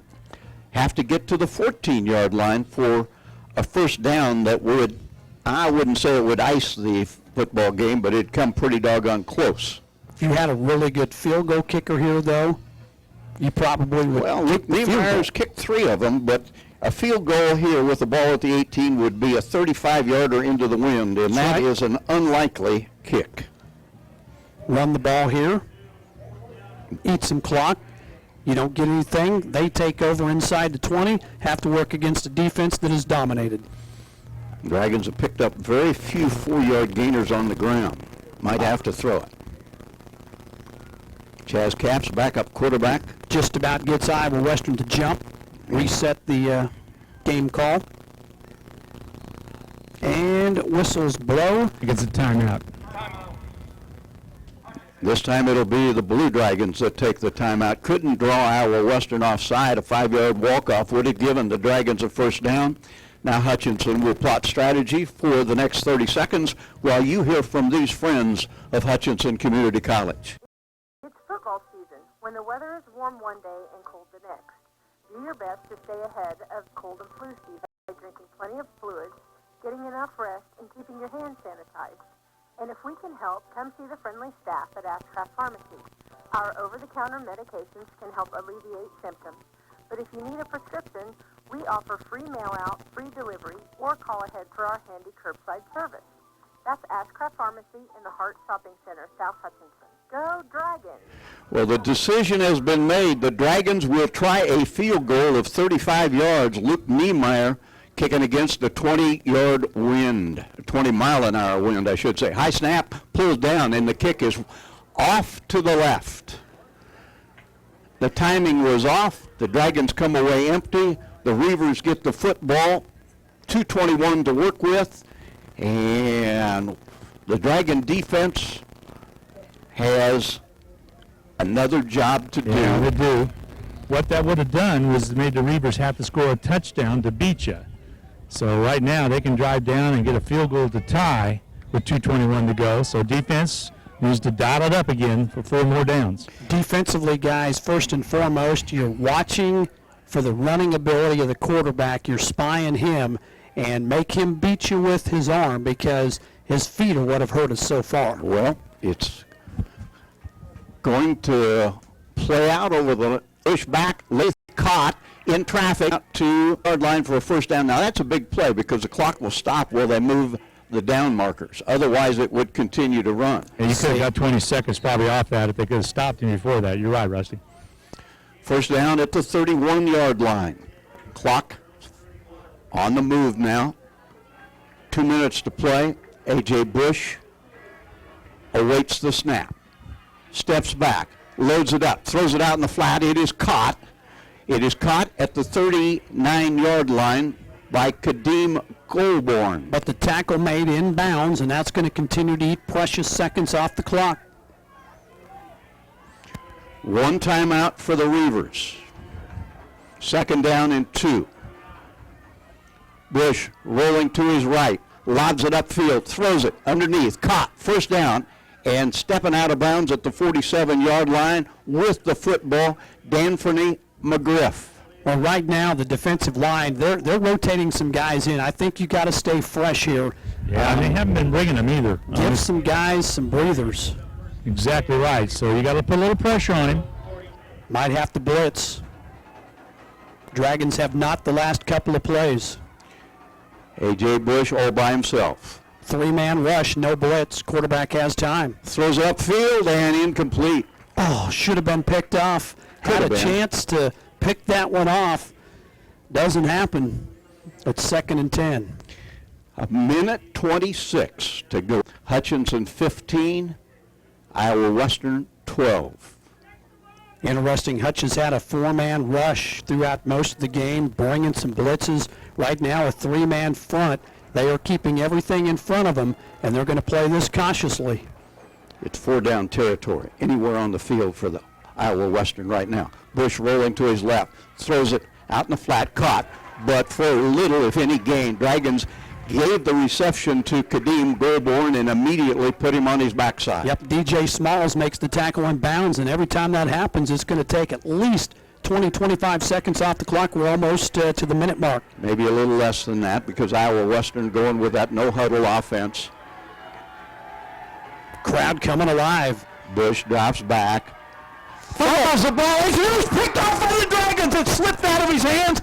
And for the Blue Dragons, the man of the hour, big number 95, Raiden Mestis, has the football for the Dragons, and that should secure a victory. He didn't get it. He didn't get it. Oh, I thought he had it. No, it got away from him. Oh, he had it in his hands, just dropped it. All right. Pardon my excitement. Ronheen Bingham, though, did make the tackle for fourth down and a million. Yeah, they got to take their time out, guys. Wow. Let's keep it here. What happened is Rusty in his hand. The defender had it in his hands. He was tackled, and the ball came out, and an Iowa Western player picked it up, and then Ronheen Bingham made the tackle for a loss of about 8-9 yards. So it'll be 4th down. Well, it was a wonderful opportunity and a nice play by Mestis. And to be fair, Mestis at 251 pounds has probably not been called on to catch too many footballs. He still did his job by busting it up. Yeah, he did. You know, exactly. So right now, this is a big 4th down. Dragons can't give anything, like Rob's indicated. You can't be in the nickel. You just got to keep everything in front of you. It's 4th down and 21. Anything shy of the Hutchinson 44-yard line will give the ball back to the Dragons. 3-man rush. All 3 linebackers are about 10 yards off the line of scrimmage, and they will this very, very safely. Bush back to throw. Pressure comes. Ball unloaded over the middle. It's caught! It's caught for a first down.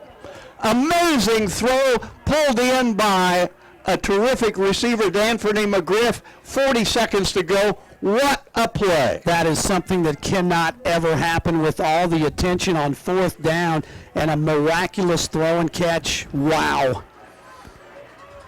Field goal range not that far away. A.J. Bush back. Hesitates. Dragons chasing. Unloaded. Open at the 30-yard line. At the 20-yard line with the reception. Down the sideline and out of bounds at the 15. And field goal range is definitely here for Iowa Western. The play of the game, 4th down and 21. And the ball delivered upfield for a first down by A.J. Bush to D'Anthony McGriff. Hutchinson has called a timeout to try to regroup. With 17 seconds to go, receiver got out of bounds. This football game on 4th and a country mile appeared to be out of the reach for Iowa Western, and then a miraculous throw and even better catch somehow with the Dragons having 9 guys deep in the secondary. They're able to complete it. Now, Hutchinson is looking at hoping for overtime, because if they get a touchdown, we're in trouble. Well, they can probably throw 2 pass plays. They have 17 seconds to work with. Probably 3. Clock would stop on an incomplete pass. That's right. Field goal is little more than a chip shot. The ball at the 15-yard line, it'd be 32 yards, wind at the back, and it's at least a 10-yard wind in terms of adding to the range of a field goal kicker. Both teams have good kickers.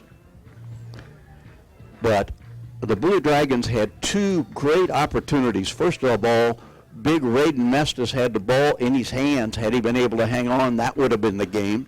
That set up a 4th down and 21 yards to go. Anybody get a hand on the pass, but the pass miraculously completed to D'Anthony McGriff, and now the Reavers will try to win it. Well, it's been Bush. I mean, this guy he's tremendous. has just been unbelievable. He's been called on to do it by himself. No help from the running backs. He drops back, and he's got room to run, and now throws it in the middle of the field, and that took 7 seconds off the clock. They've got one more play before they set up for a field goal. The Blue Dragons have never beaten the Reavers. Now, it's not a series that's been going on for a long time. Dragons have played the Reavers only twice. Now, if you complete a pass or run a ball and Hutchinson can get the tackle, you don't have a timeout. I don't know that you don't kick the field goal here with 10 seconds to go. Yeah, I don't think that's what's going to happen. That's not what's going to happen. But if you complete a pass here short of the 1st down, Bush takes the snap. He drops back. He has fumbles the ball. It's on the ground. The Dragons pick it up. And they go the other direction. And the Dragons are going to win this football game. The takeaway going to result in a touchdown for the Dragon defense. What a job. Raheem Bingham, and the Dragons win it. and a flag late. We'll see what's going on there. Yeah, it's got to be celebration. That's okay. Oh, my goodness. And the quarterback is still down at the 25-yard line. He was down, couldn't find the football. It just laid there on the footfield. Bingham said, look what I found, a sprint to the end zone. Well, sometimes the football gods smile on you, and Ryan Rhodes can kiss him because he just got some luck. Oh, my places goodness. that we never thought we would see it. This game looked like there was going to be a field goal minimum attempted to tie it and go to overtime, and what has been a great crowd that has stayed here has got their money's worth today. Oh, my That's the ball game, guys. That's it. Wow. We will not even kick the extra point. No. Mr. Bingham, right place, right time. Yes, sir. Great play. Good line by the D-line to get penetration. And I just had to make a play. Go celebrate, all right? Yes, sir. I love it. Yes, sir, and yes, sir, good job. If ever a defense deserved credit for a win, how about this Blue Dragon defense? Not only does it get stops, it produces points. Tonight, or this afternoon in this game, a touchdown, right? 3 safeties, Right. by the defense. That's 11 points, Rusty. That's 11 of your 21 points by the defense. Wow. Not sure I've ever seen I haven't. a better defensive game than that one. And it ends on a happy note. Hutchinson wins it 21-12. We'll catch our breath and be back in 2 minutes. We all like to save money when and where we can, right? You can do that every day at Salt City Pawn and Jewelry. Hi, this is owner Paul Phillips inviting you to stop in and say hi to our friendly staff. And while you're here, check out over 3,000 square feet of great merchandise priced at outstanding value. We don't have to offer huge sale prices for one day only when we do that on a daily basis. Save big over retail prices on firearms, electronics, guitars and amps, name brand tools, video games, jewelry, and more. See us at 916 4th and Hutch, just east of 4th and Severn. We're proud to be alumni and supporters of all Blue Dragon Athletics. Hutchinson Community College Sports on Radio is brought to you by the Sportscaster Club members, Barkley Plumbing, A&A Builders, Burning Chiropractic Center, Scott Mann and Mann Law Offices, Drs. Tim and Gina Ritter, along with Dr. Brian Strange of the Green Vision Group, Low and Manufacturing, Portfolio Recovery Associates, Dr. Robert Epp of the Hutchinson Clinic, and by Sutton Kaufman Transmission Service. These Sportscaster Club members help support this radio broadcast and provide funds for HCC scholarships. Nothing says you love your home more than an updated kitchen or bathroom, and nothing gives you better value in the long run. Erickson Custom Building will develop your idea from dream to delivery and keep in touch with you throughout the process. Erickson Custom Building is the builder you can trust. Their motto for over 10 years stays the same: for quality and follow-through that exceed expectations.